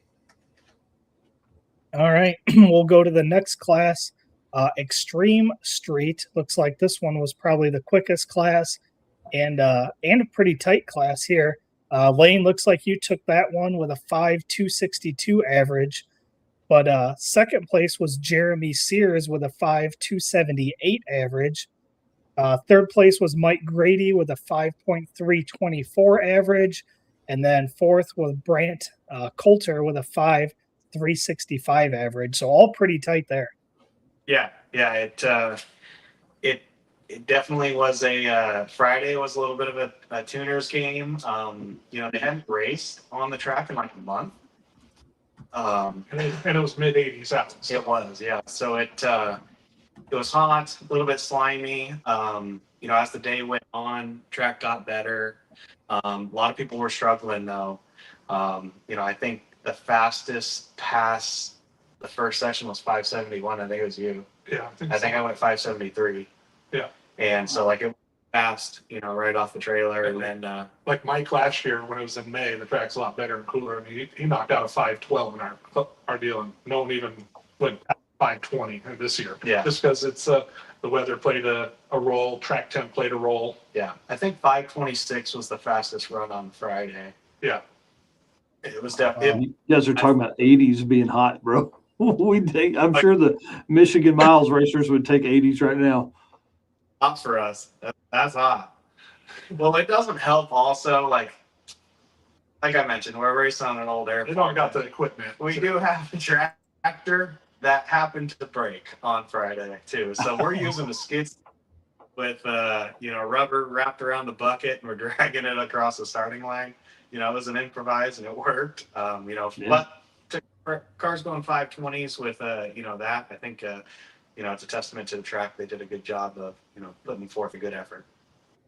Man, that's really cool. Yeah. And especially when you're looking at drag and drive racing and you're looking at all these cars, like they're all racing on the same track. No matter if it's good, mediocre, bad, whatever, it's all the same track. Everybody's got to get down the same thing, trying to get down the same track to do the same thing, which is go as fast as possible. Yeah, exactly. How cool. Well, being a promoter is tough. Being a promoter and a racer is tough. How hard was it to be a promoter, a racer, and win your class? It's a lot. It's easy. Yeah. It's a lot of work. It is a lot of work. Luckily, we have a few people that helped us along the way, like during registration, helps us with tech. I mean, Yeah. we got some good friends that really help us out a lot. That way we can get through everything. But I mean, we're running over there to our cars after, we get back, help everybody else, and then we're trying to get a tune in our stuff and then go out there and go down the track as well. Yeah. More likely than not, we're probably not making the pass that we could potentially, just because it's kind of a all right, everybody's settled in, let's go back and throw something in it and try it. So maybe we aren't competing at the level we'd like to, but it still works out okay. So How many passes per day are you guys getting yourselves? 6-4 is what we both made, I believe. Yeah. Oh, wow. That's awesome. Yeah, Then the shootout Saturday night. We it was just blind going to round one. It was a card draw. I baited Brady Davis into drawing me, kind of. It was a blind round one draw and 8 cars, so 3 rounds. So we made 3 passes on Friday or Saturday evening. We actually raced each other in the final, so we both got the same amount of runs. That's awesome, dude. That's fun. Well, let's move on to Real Street, which is your 750 index. Luke, how do you say your last name? Is it Kavar? Savar. Yeah. He won that class 751 average. That's badass, especially after you're talking about the track conditions. Sean Emerson, 755 with a 6 average. Cassie Tippy, 757 average. And then Scott Hasselbrook, 757 with a 9. So 5 thou separated 3rd and 4th place. So pretty impressive. And did I pick up on this earlier, Eric? Did they say you have 2 passes per day that you have to turn in? Yes. Yeah. Oh wow, hell yeah, that's awesome. Yeah, so that's pretty good going through getting those kind of numbers across 4 passes. Pretty impressive. Yeah, no, Real Street's fun. It's always our biggest class. It kind of caters to some of the slower people that we're not huge into, like dial your own class, which conveniently enough we bracket race 250 runs a year, so it's not we do plenty of the dial on our own. But it's fun. It's fun to put a number out there for them to. It makes the averages a lot easier too when you're averaging off of one number, not trying to figure out a gross difference off of a certain ET. But I know I saw it posted up. They're doing a 750 index now. Yeah. At the Redwood as a late edition. Yeah, I love it. I think we're going to see more index stuff, but also I think people really enjoy the DYO stuff. I love the way that 6 sets their stuff up, which is based on the spread between your quickest and slowest pass. I think from a promoter standpoint, that's the easiest way to do that class. So you're not trying to have your racer give you a dial in or use the first dial in from day one. Like it just becomes this brain damage. But it's a simple formula in Excel, however you guys do your sheets, Excel or Google Sheets or whatever, but it's just a minimum, maximum, and then a sum to figure out the difference. So for races that have index stuff, how many cars, like is 750, I hate to say catch all, but is 750, that's your slowest index, and then somebody that runs like 820s, they're going to get in that class because there's not anything else they feel they are competitive in, right? Yeah, that's correct. Correct, but they want to come and do it. They just enjoy it. We got quite a few people that come and do it just to come along and do the event, support it, that are slowly making their cars faster, getting closer to that index. They're just their first ever drag and drive since it's so new in the Northwest. So they're like, okay, let's see what we need to get to here. What do we got to do? So. Yeah, for sure. And I love your timing too. I was just thinking about that. A couple weeks before Redwood, this would really allow some people to do some testing on a car that maybe has no street time, has no, ability to run that. So that's good timing on y'all's part too. Oh yeah. We try to market us as as an entry level event. Mm-hmm. Some people don't like it. Some people do. We're definitely lax on the drag and drive rules. Like we allow access to your trailer. And it's simply because we want you to learn something from this, to implement into your program. And if you have a better fan sitting in your trailer, then go get it, or whatever it may be. This is more of a learning event, see what it takes. Because if you do want to go do this and say, besides Redwood Rally, the closest one's Rocky Mountain Race, you gotta go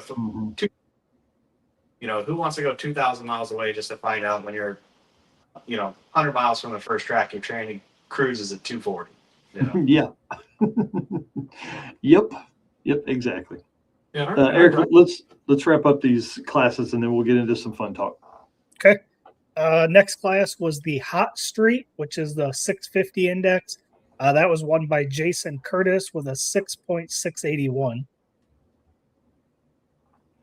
Any good stories there in the Hot Street class? Well, we made that class. That's the class that's kind of changed each year. We started with a 650, and then we didn't get a huge participation. And then last year we changed it to an all motor class. Basically, no restrictions, all motor class. And then it got a few extra, but it wasn't anything. So we're like, you know what? Let's go back to an index one and see what we got to do here. So that's kind of been our floating class each year to change it up some, but trying to get more participants and just keep an extra class for those guys that can't compete in limited, but don't want to slow their car down to 750. Mm-hmm. It's probably turn into like that dollar, to kind of take some from Real Street, but then, it needs more participation in that class. Which is interesting to me because like 650 is, generally 10.0 index in that 10-second ET range is usually a pretty hot. That's a big class for us at the circuit. It's always a big class at 650 index. So it really surprised me. There weren't enough or weren't as many in that class. Yeah, if you look at number 2 and 3 in our limited street class, though, they would have been a real contender at 650. Yeah, they could have won. So it's about choosing your battles, I guess. Yeah. And then last class here is the tailgate class, won by Brady Davis with a 5.47 average. That dude's a badass. Brady definitely dominated. His truck is definitely a little bit of a step above the rest of the competition. It's not a knock at him by any means, but a lot of the, get like AC F-150s type of thing, where his is a little bit more race truck. But no, it was great. He definitely complimented the track prep. Or I hate to say lack thereof, but the challenge of it too, I guess. It's fun. He was enjoying going back and making the truck go down the track. Yeah. And he kept going faster and faster every pass. That's so he kept turning it up and getting it down every pass. So day one, I mean, early in the day, it was not looking real good. It wasn't looking good, but by Sunday he had it pretty figured out. Yeah, I think he turned in a 5:36 on Sunday, so he had it. Wow. He probably picked it up the second and a half from Yeah. That's awesome. And I think Brady enjoys the challenge of that. I would imagine he's very, very smart, and he runs around with the Lynn Woods and all that kind of West Coast, Nate Curran, all those guys. So I'm sure he was enjoying the challenge. Oh yeah, definitely. He seemed to. Well, let's run through these photos real quick, and then I want to move on and talk about some fun stuff in a different segment. These are all your winners. This one, I thought, man, it's crazy that you guys ended up in the finals. That's pretty badass.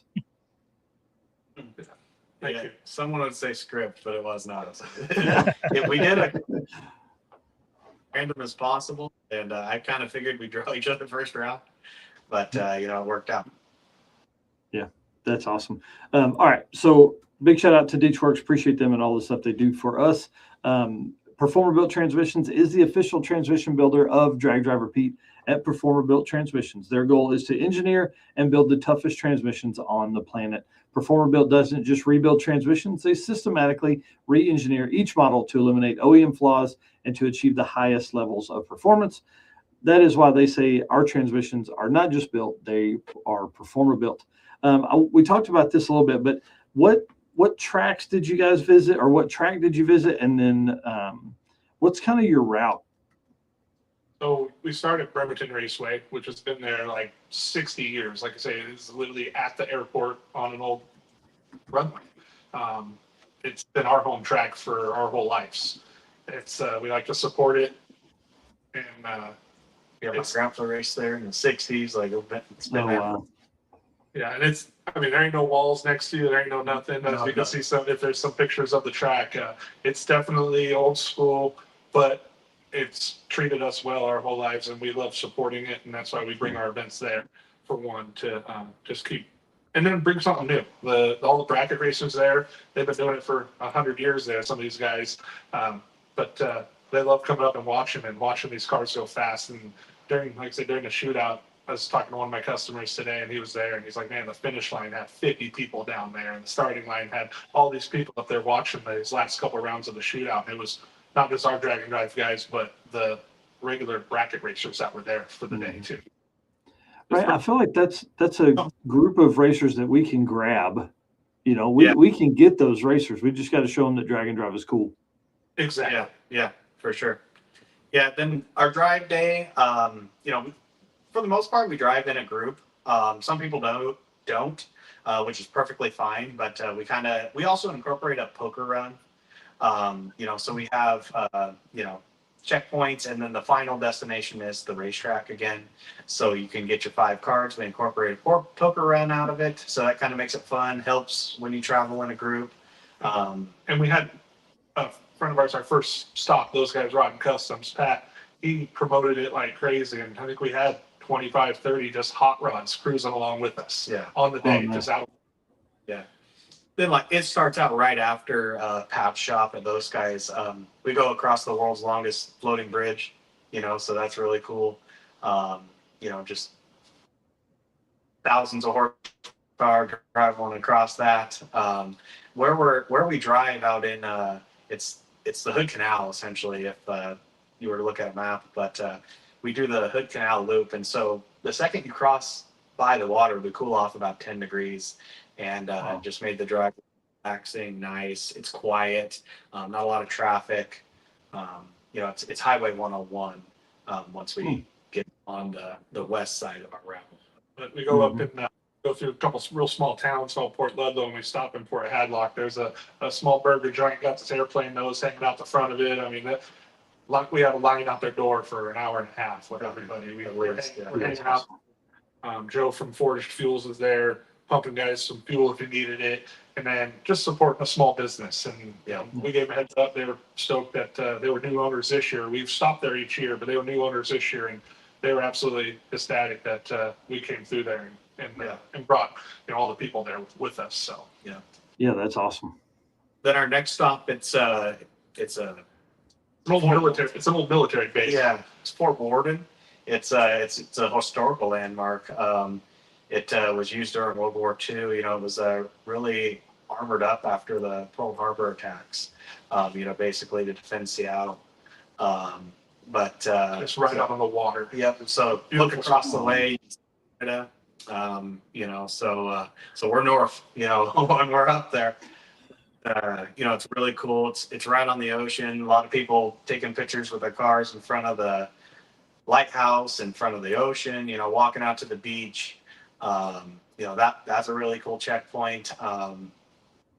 So it's always cool everybody's super respectful in there too, which is always a little bit of concern at the promoter standpoint. And something like that, you need people to be respectful, and everybody really did a great job.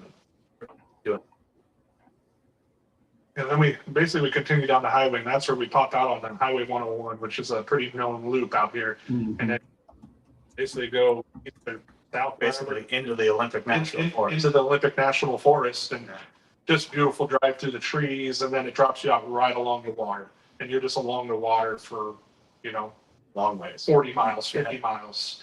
Going through tiny little towns and whatnot. Yeah, Quilcene and just a bunch of these little towns that everybody says they've never even heard of, never even been to. But a lot of native land out there too. And these are all 2-lane roads too. Like there ain't no highway. It's a 30 to 50 mile an hour zone, and 2 lanes the whole way. Windy, really fun little school. Yeah, that's really cool because when you think about, we hear this all the time. Man, I've lived here for 20 years and I didn't even know these roads existed. We hear it a lot. This gives people a reason to drive on those roads, Yeah, that was like one of our sponsors each year, Randy Parker. He went across that. I mean, how old's Randy? In his 60s, late 50s, early 60s. Yeah. And he's lived out here his whole life, and he's like, I've never drove across this bridge or got over here. And he goes, never did I do it in my race car. Yeah, mind you, he is driving a 56 Chevy 700 cubic inch. 714 cubic inch. First year he did the complete route on so he's always a fan favorite. Everybody likes to come what Randy's doing. So. Dude, that's bad. Then we go down 101. We stopped at one of my customers. His girlfriend owns this small little deli in a beautiful little area right up from the water. So we stopped in there. They had ice cream counter set up, so everybody went in, cooled off, got a slice of pizza. They had a special for us, and pulled in the parking lot there, hung out for about an hour, and supported another small business, which I saw them Thursday, and they greatly appreciated it, loved it, was out taking pictures. Then we basically worked our way back to the track, about another 45 minutes, about an hour from there, back to the track to finish the day. It's roughly 170 miles, give or take. Yeah, it takes 5 hours, though, just because you're not flying through it, at least 5. Usually we leave at 9, get back at 4. Yeah, at the earliest, honestly. Some people are earlier, some people are later. But. Yeah, that's awesome. And to cruise in a group, I think really it forces people to introduce themselves to other folks. You end up next to somebody new at the gas station each time. If you go in, if there's 120 people and they're going into a spot that typically sees 40, you're sitting at tables with people you don't know because you're just trying to sit down and eat. And that's always really cool to me too. It is. Yeah, no, we have people from Arkansas, Austin McCall, Canada, Cassie Tippy and Ryland. They're down from BC. They also do the BC Dragon. Javier Hernandez, he came up from the Bay Area, California, which I do have to give a shout out to him. He ran out of gas a quarter mile out of the gas station. So really cool. But he also has the YouTube channel if you guys wanted to check out any more stuff from us. It's Two Gun Motorsports, as well as Patty Smiles, Brad. He's putting out some videos on Two Gun Motorsports, and what was the other one? Patty Smiles. Patty Smiles. You can start to it'll come up. Yeah, and it looks like you guys have been doing a great job of sharing the videos as people are loading them and things like that. So, from a promoter standpoint, that's pretty badass. We'd love to see that. Tell me more about this poker run, though. How does this work? Do they draw a card at each route stop, or do they? Is it something that they draw at the end? Nope. So the poker run is at the first stop. You can come over and buy your poker cards. They're $10 a card. We max them out at 4 cards. We do this, incorporate this for the co-pilots to do for something to do. The other people that are just cruising along with everybody, but everybody gets into it. It's a lot of fun. So each stop, you'll come over. You had my friend Matt and Bobby. She was helping. She was riding with me, and then a few other people, and they were just dealing out cards. And you walk up and you just have your cards, and you're just trying to make a random poker hand at each stop. So at each stop, you got a card. And then at the last stop was the track. You got your last card, you turn your stuff in, and then we paid the top 3 hands. I mean, we paid out $1,000 paid $1,000 back to people off of a $10 poker hand, just having fun. Dude, that's awesome. Yeah, Eric, let's make notes, buddy. I think poker run would be fun. We usually do a scavenger hunt from our second track to our racer party at night. So it's a condensed window of time, but I like the poker run idea too. The poker run's fun because it's just there's nobody's at an advantage. You're just blind drawing, just hoping to make a good hand. Give your pilot something to look forward to too. Especially when we allow maximum 4 hands. So when they draw a bad card, the first one, they like buy a second one. So. Yes. Yeah, that's exactly how that's supposed to work. Exactly. Everybody starts with 1, ends up with 4. Yeah. Well, how many racers did you have total at the event? This year we had 46, which was actually our lowest car count by quite a bit. We moved the event, like we say. A lot of people said they couldn't come for, camping reasons or whatever it may be. Yeah, time of year. We also are kind of unique on our entry format. We do a deposit format. Just because we have upfront costs also to operate the event. So, but again, we try to market it to new entries. So we don't want a large entry fee to skew you. So we do a deposit format. We do a $150 deposit, and it holds your spot. At the event, your remaining $100. If you don't show up, you don't owe us anything. So that's where, a lot of people enter these week-long events that are $500 to, you name the price, and can't show up. They're out the whole $500, where we hope at a discount deposit rate, you'll take the risk and come join us. And if you're not out, astronomical money. But, it might give you that motivation to get your stuff finished and come out and drive with us. Yeah, heck yeah. We put it out there, like we've talked to people about, like, we asked, what would you like to see different? Like, how can we grow this? And everybody, 90% of the people are just like, we like the relaxed atmosphere. We like the drive day. We like being at one track. It's less expensive. They're not buying hotels. They can just stay in their trailer. Doesn't need a week off of work. Yeah, a week off from work, And we've talked about trying to expand it, but this year, maybe we'll look at doing that a little bit more, just because the first 2 years we ran into rain and we didn't get to pretty much complete everything. So this year we finally got 3 days of a full event. So we have other tracks around that we could look into going to and racing at, but a lot of people really like the format. We'd love to see more people, of course, come out and come do it. But yeah, a lot of people think the whole week-long event is very daunting, which I understand. So they like honestly, between our event and the Redwood Rally, we might have 10 people that cross over. Yeah. And it's not, so also to add on to that, we give away a Redwood Rally entry every year. Last year, we buy in, we sponsor them, and we get 2 entries to give away. And John Lautenschlager and Andrew Southwick with Flat Black Automotive, who's also a sponsor, they weren't in the Redwood Rally, weren't planning on going. We gave them 2 entries. They went for the first time. They were absolutely jacked about it, and they're both entered this year. So nice. We kind of set the trying to we don't to be the only one to reap the rewards of these, events going on, keep them growing. So we try to implement that also. Well, it's what we talk about all the time too. Is weekend events are really a gateway drug to drag and drive because, again, a Friday afternoon like what you guys have, Saturday and Sunday, a regional person, someone that lives within 200 or 300 miles, can take Friday off and part of Monday, and they could be home and work on Monday, if they got out of there in time. So, yeah, I love the weekend stuff. I think what you're doing there, giving the week-long event away, is really the great way to get somebody to get in and do that, and then they go over and participate in Redwood Rally, and then they're hooked. They're like, where's the next one? Where can I go next? And then they take off and they end up at, Rocky Mountain Race Week in Colorado, Sure. Yeah, exactly.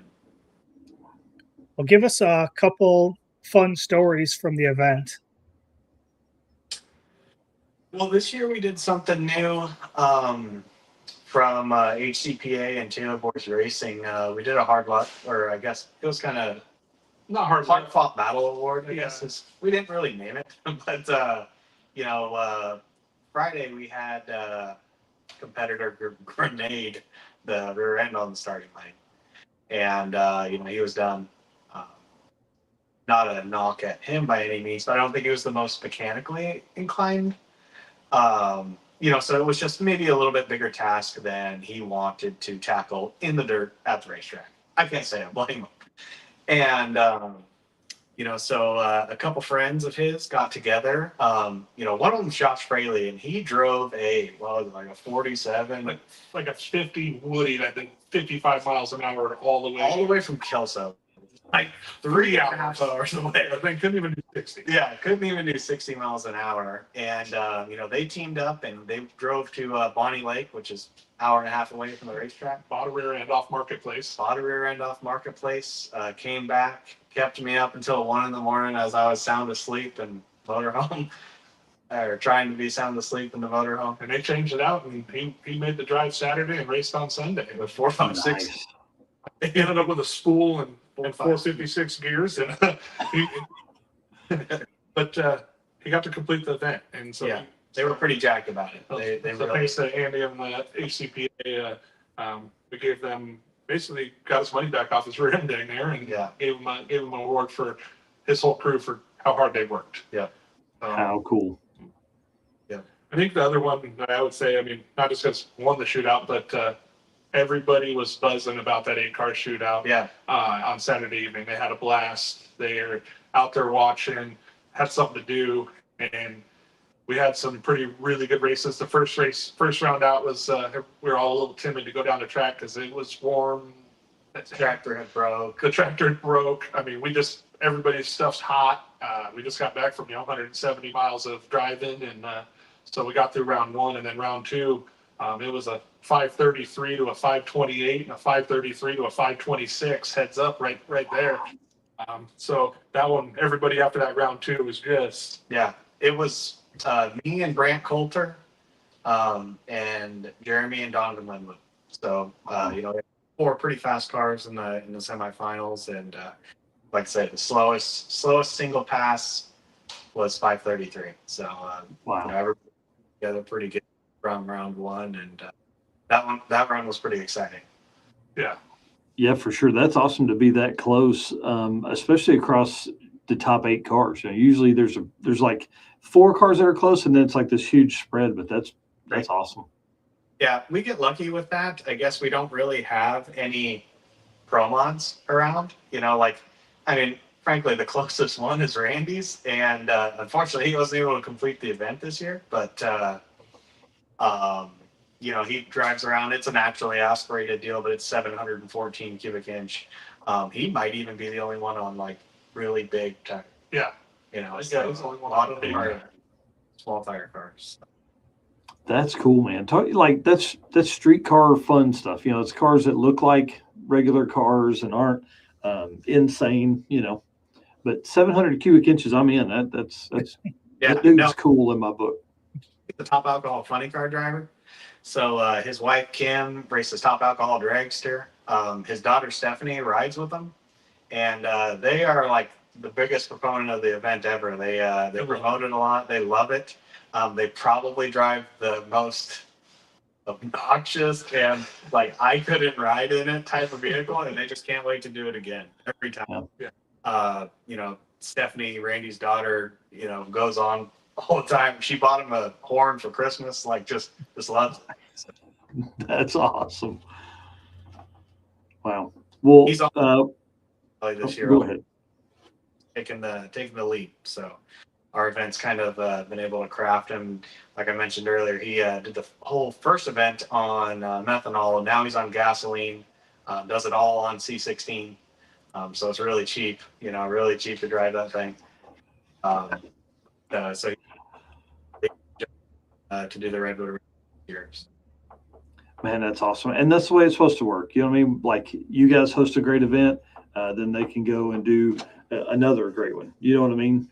That's really fun. So other than the rear end explosion and replacement, which Eric and I just lived through at Havlic's, the same weekend, I had to put a rear end in my old truck because I was 600 miles from home. And so went and bought one from a junkyard, way overpaid for this ratty, rusty piece of crap, and had to weld new spring perches on it. And we went to pull off the drums and all of the brake stuff came off of it. So drove home with no rear brakes. Like it was the whole thing. But other than that one, any other big repairs, any other crazy things go on? Not that I'm aware of anything that was like a major repair. Yeah. Just That's awesome. I went with lower belts than pairs of socks. Like I don't know, that's got to be all my thing.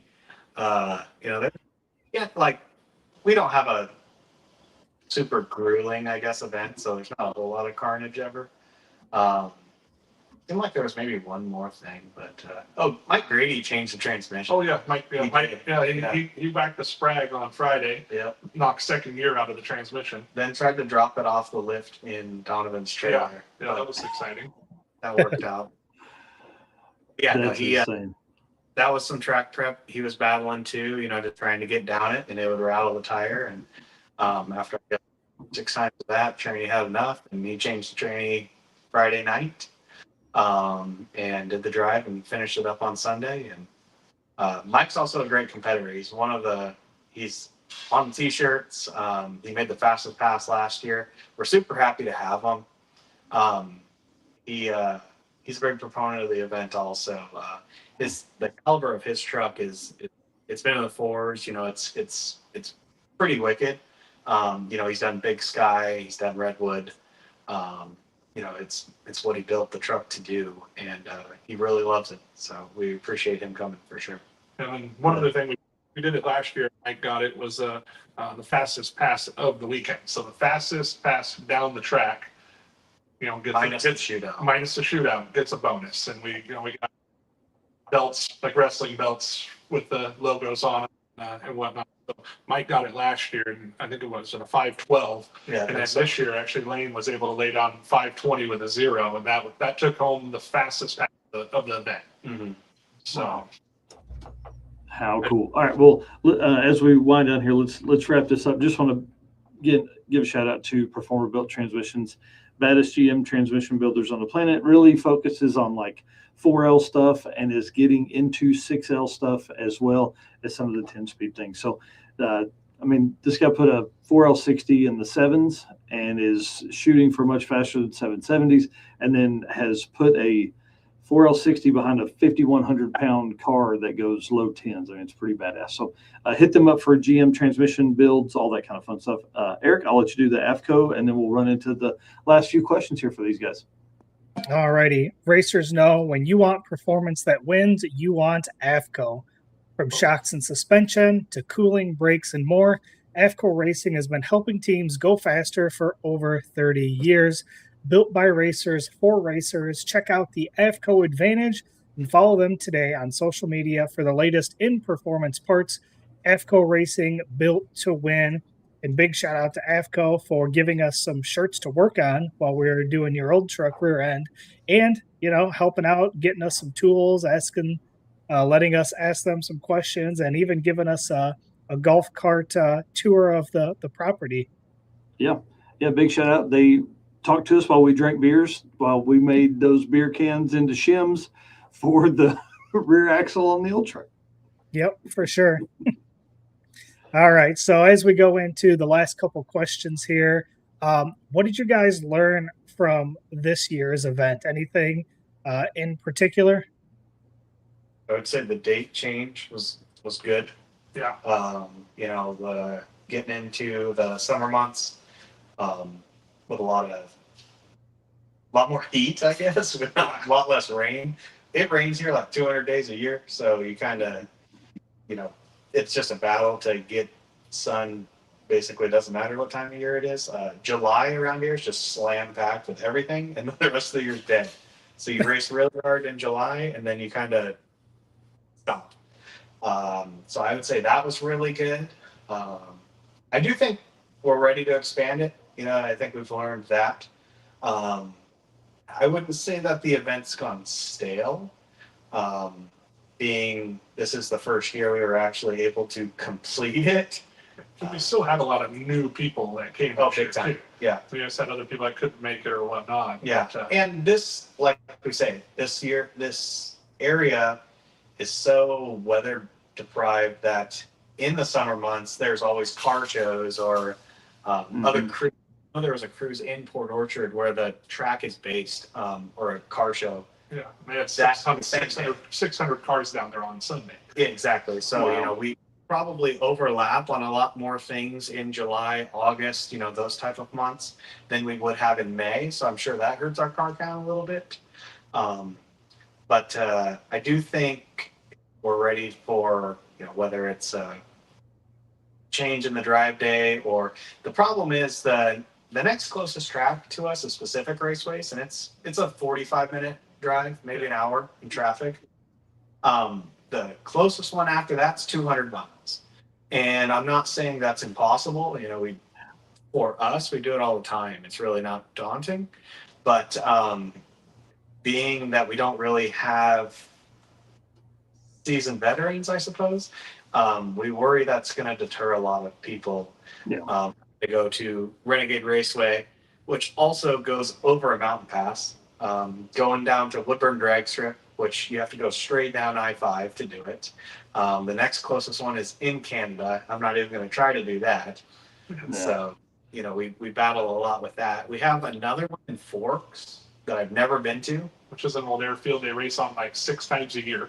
Yeah, so we've thought about trying to incorporate them. Another one, Riverdale and Toutle, Washington. It's an outlaw track. It's another outlaw track right along, on par with Forks type of thing. It makes Bremerton look like, A national event track. literally. Yeah, literally. No. But Bremerton doesn't even have running water. So we definitely aren't dealing with a national event facility, but it makes it look like it also hurts the averages, for something you're trying to advertise that, looks good or whatever. But Definitely going to be sitting down with there and trying to talk some stuff out this winter.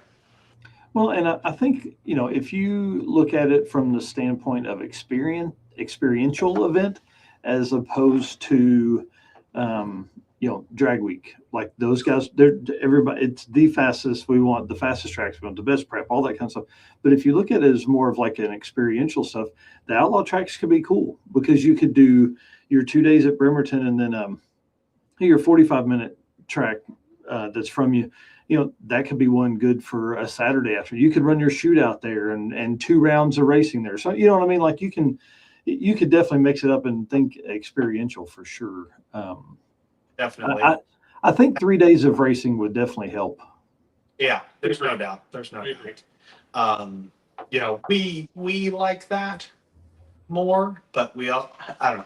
We like both ways. I think it wouldn't be out of the realm of possibility to just add a second event and leave ours how it is. But we also own our own businesses, each of us, so we have to, not that this is a plan B, C, D, whatever, but it's definitely not plan A, as we all have prior obligations. But so it's kind of fit it in when we can. So.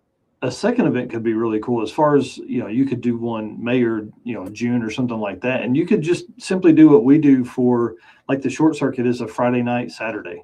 And working in with a bracket race is very easy because then you just become a class of 60 cars or whatever it is. And, you're making passes just like you guys did with Sunday.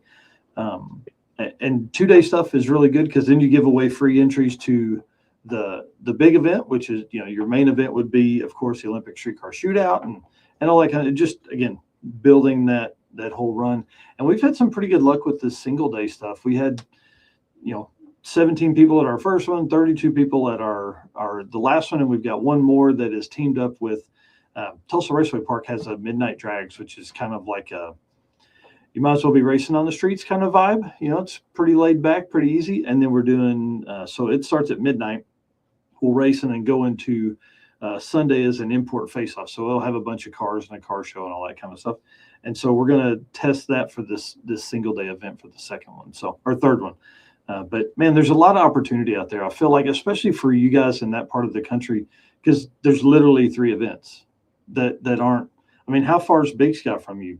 1,000, 1,200 miles, something like that. Yeah, 800 to 900 miles away. Yeah. Yeah, I mean, that's not realistic for somebody wanting to get their feet wet. Somebody that wants to do something to see if their car's street worthy. That's like 10 days off of work to do that event. Well, Big Sky's probably 800. Rocky Mountain's probably 2,000. Yeah. Even Redwood Rally's 500. 50. BC is probably 300, but that there's a little bit of, I would say, risk, but challenges in itself on that. Just border crossing and then coming back into the States from Canada. That's the hard one. Not going to Canada, coming back is a hard one. Yeah. I just did it 2 months ago and it's always a pain going across, but yeah.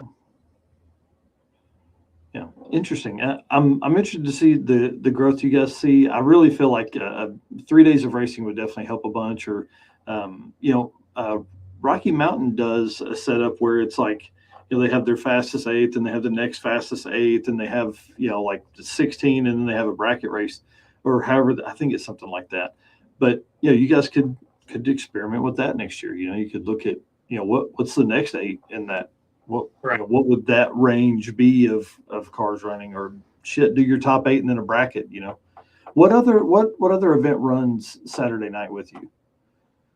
It's a bracket race. Just a regular Bremerton race. Points event. Yeah. So. Yeah, you could do that pretty easy then for sure.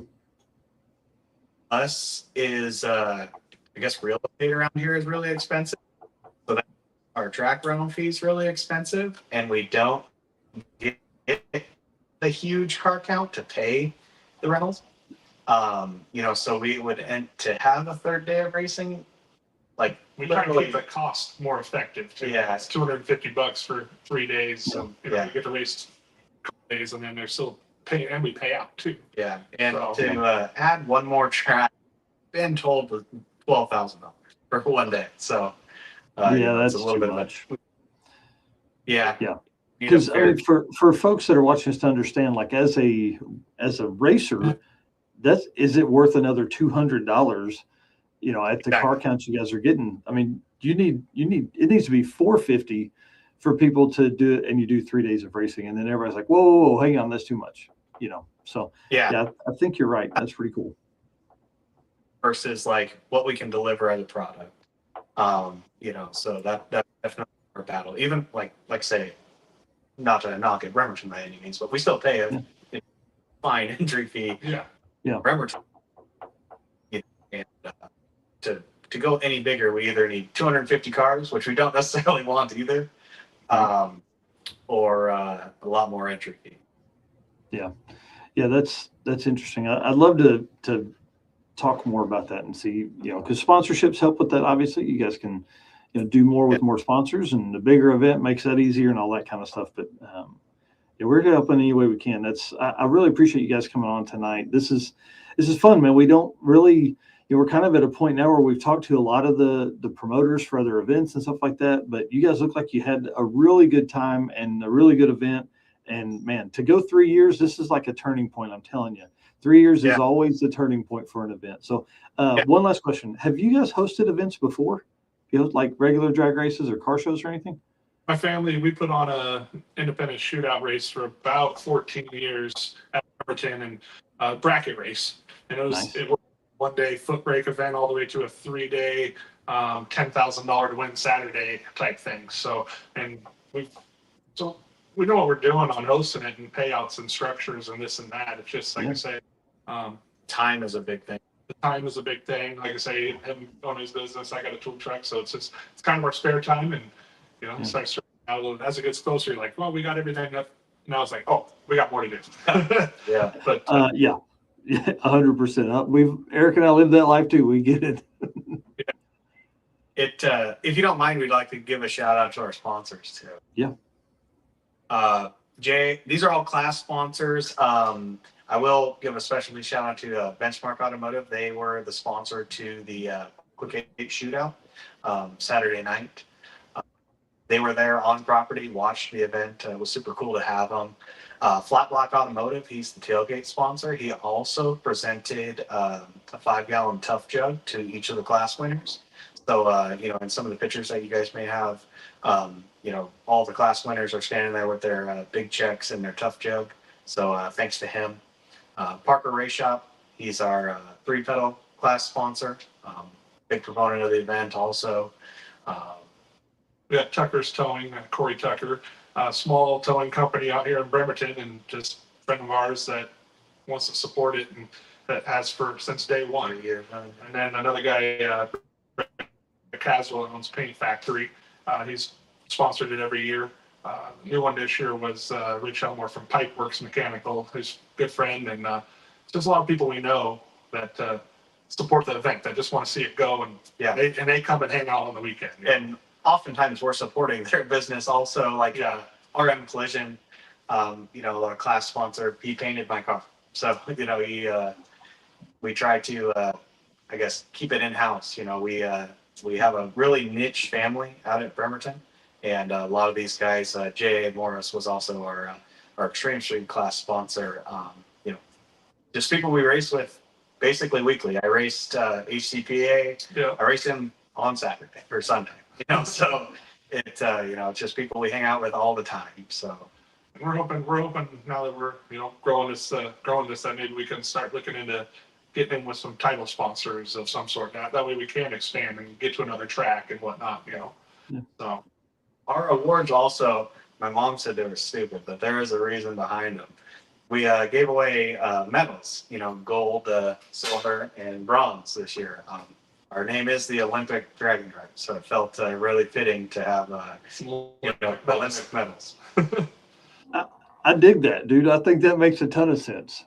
So sorry, your mom was wrong this time. She's always right everywhere else in her life, but she's wrong on that one. Record that.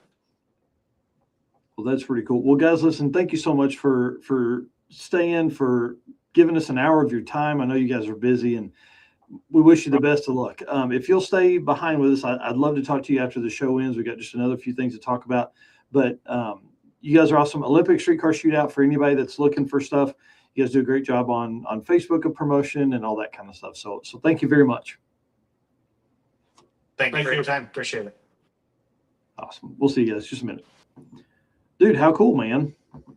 It's always interesting to meet new promoters and new teams and all that kind of stuff. So I'm always excited to have them on and learn, man. You know what I mean? Like, that's how we're all going to get better, is just to learn. So 100%. Big shout out to AFCO for all the stuff they do for us. We appreciate them. And again, thanks for a lot of good advice, a lot of tools. We use a lot of their stuff at Havlicks, and appreciate them doing all that kind of stuff. Yep. All right, sir. Send us out. All right. Once again, appreciate all of our race car friends for tuning in tonight, all of the comments. Just again, appreciate each and every one of you. And again, can't do this without our sponsors. Again, we've got discount codes. We've got affiliate links. If you need to get in contact with anybody at one of these companies, we can do that. So thank you to Summit Racing Equipment, Deechworks, Molly Motorsports, Driven Racing Oil, Howard's Cams, J-Wire Solution, FCO Racing Products, Performa-Built Transmissions, Car Change 3D, Low Dollar Motorsports, Power Tube TV, and Racing Junk. And I will not see you guys on Saturday, but there still will be a show, and I will see Mm-hmm. you guys on Wednesday. Yeah, I'm excited. So we're looking for a guest co-host for Saturday morning. So if you are looking to be guest co-host, and you can give an hour and a half of your time from 10 a.m. Eastern on Saturday, hit me up. Let us know. All right. See Later. you guys.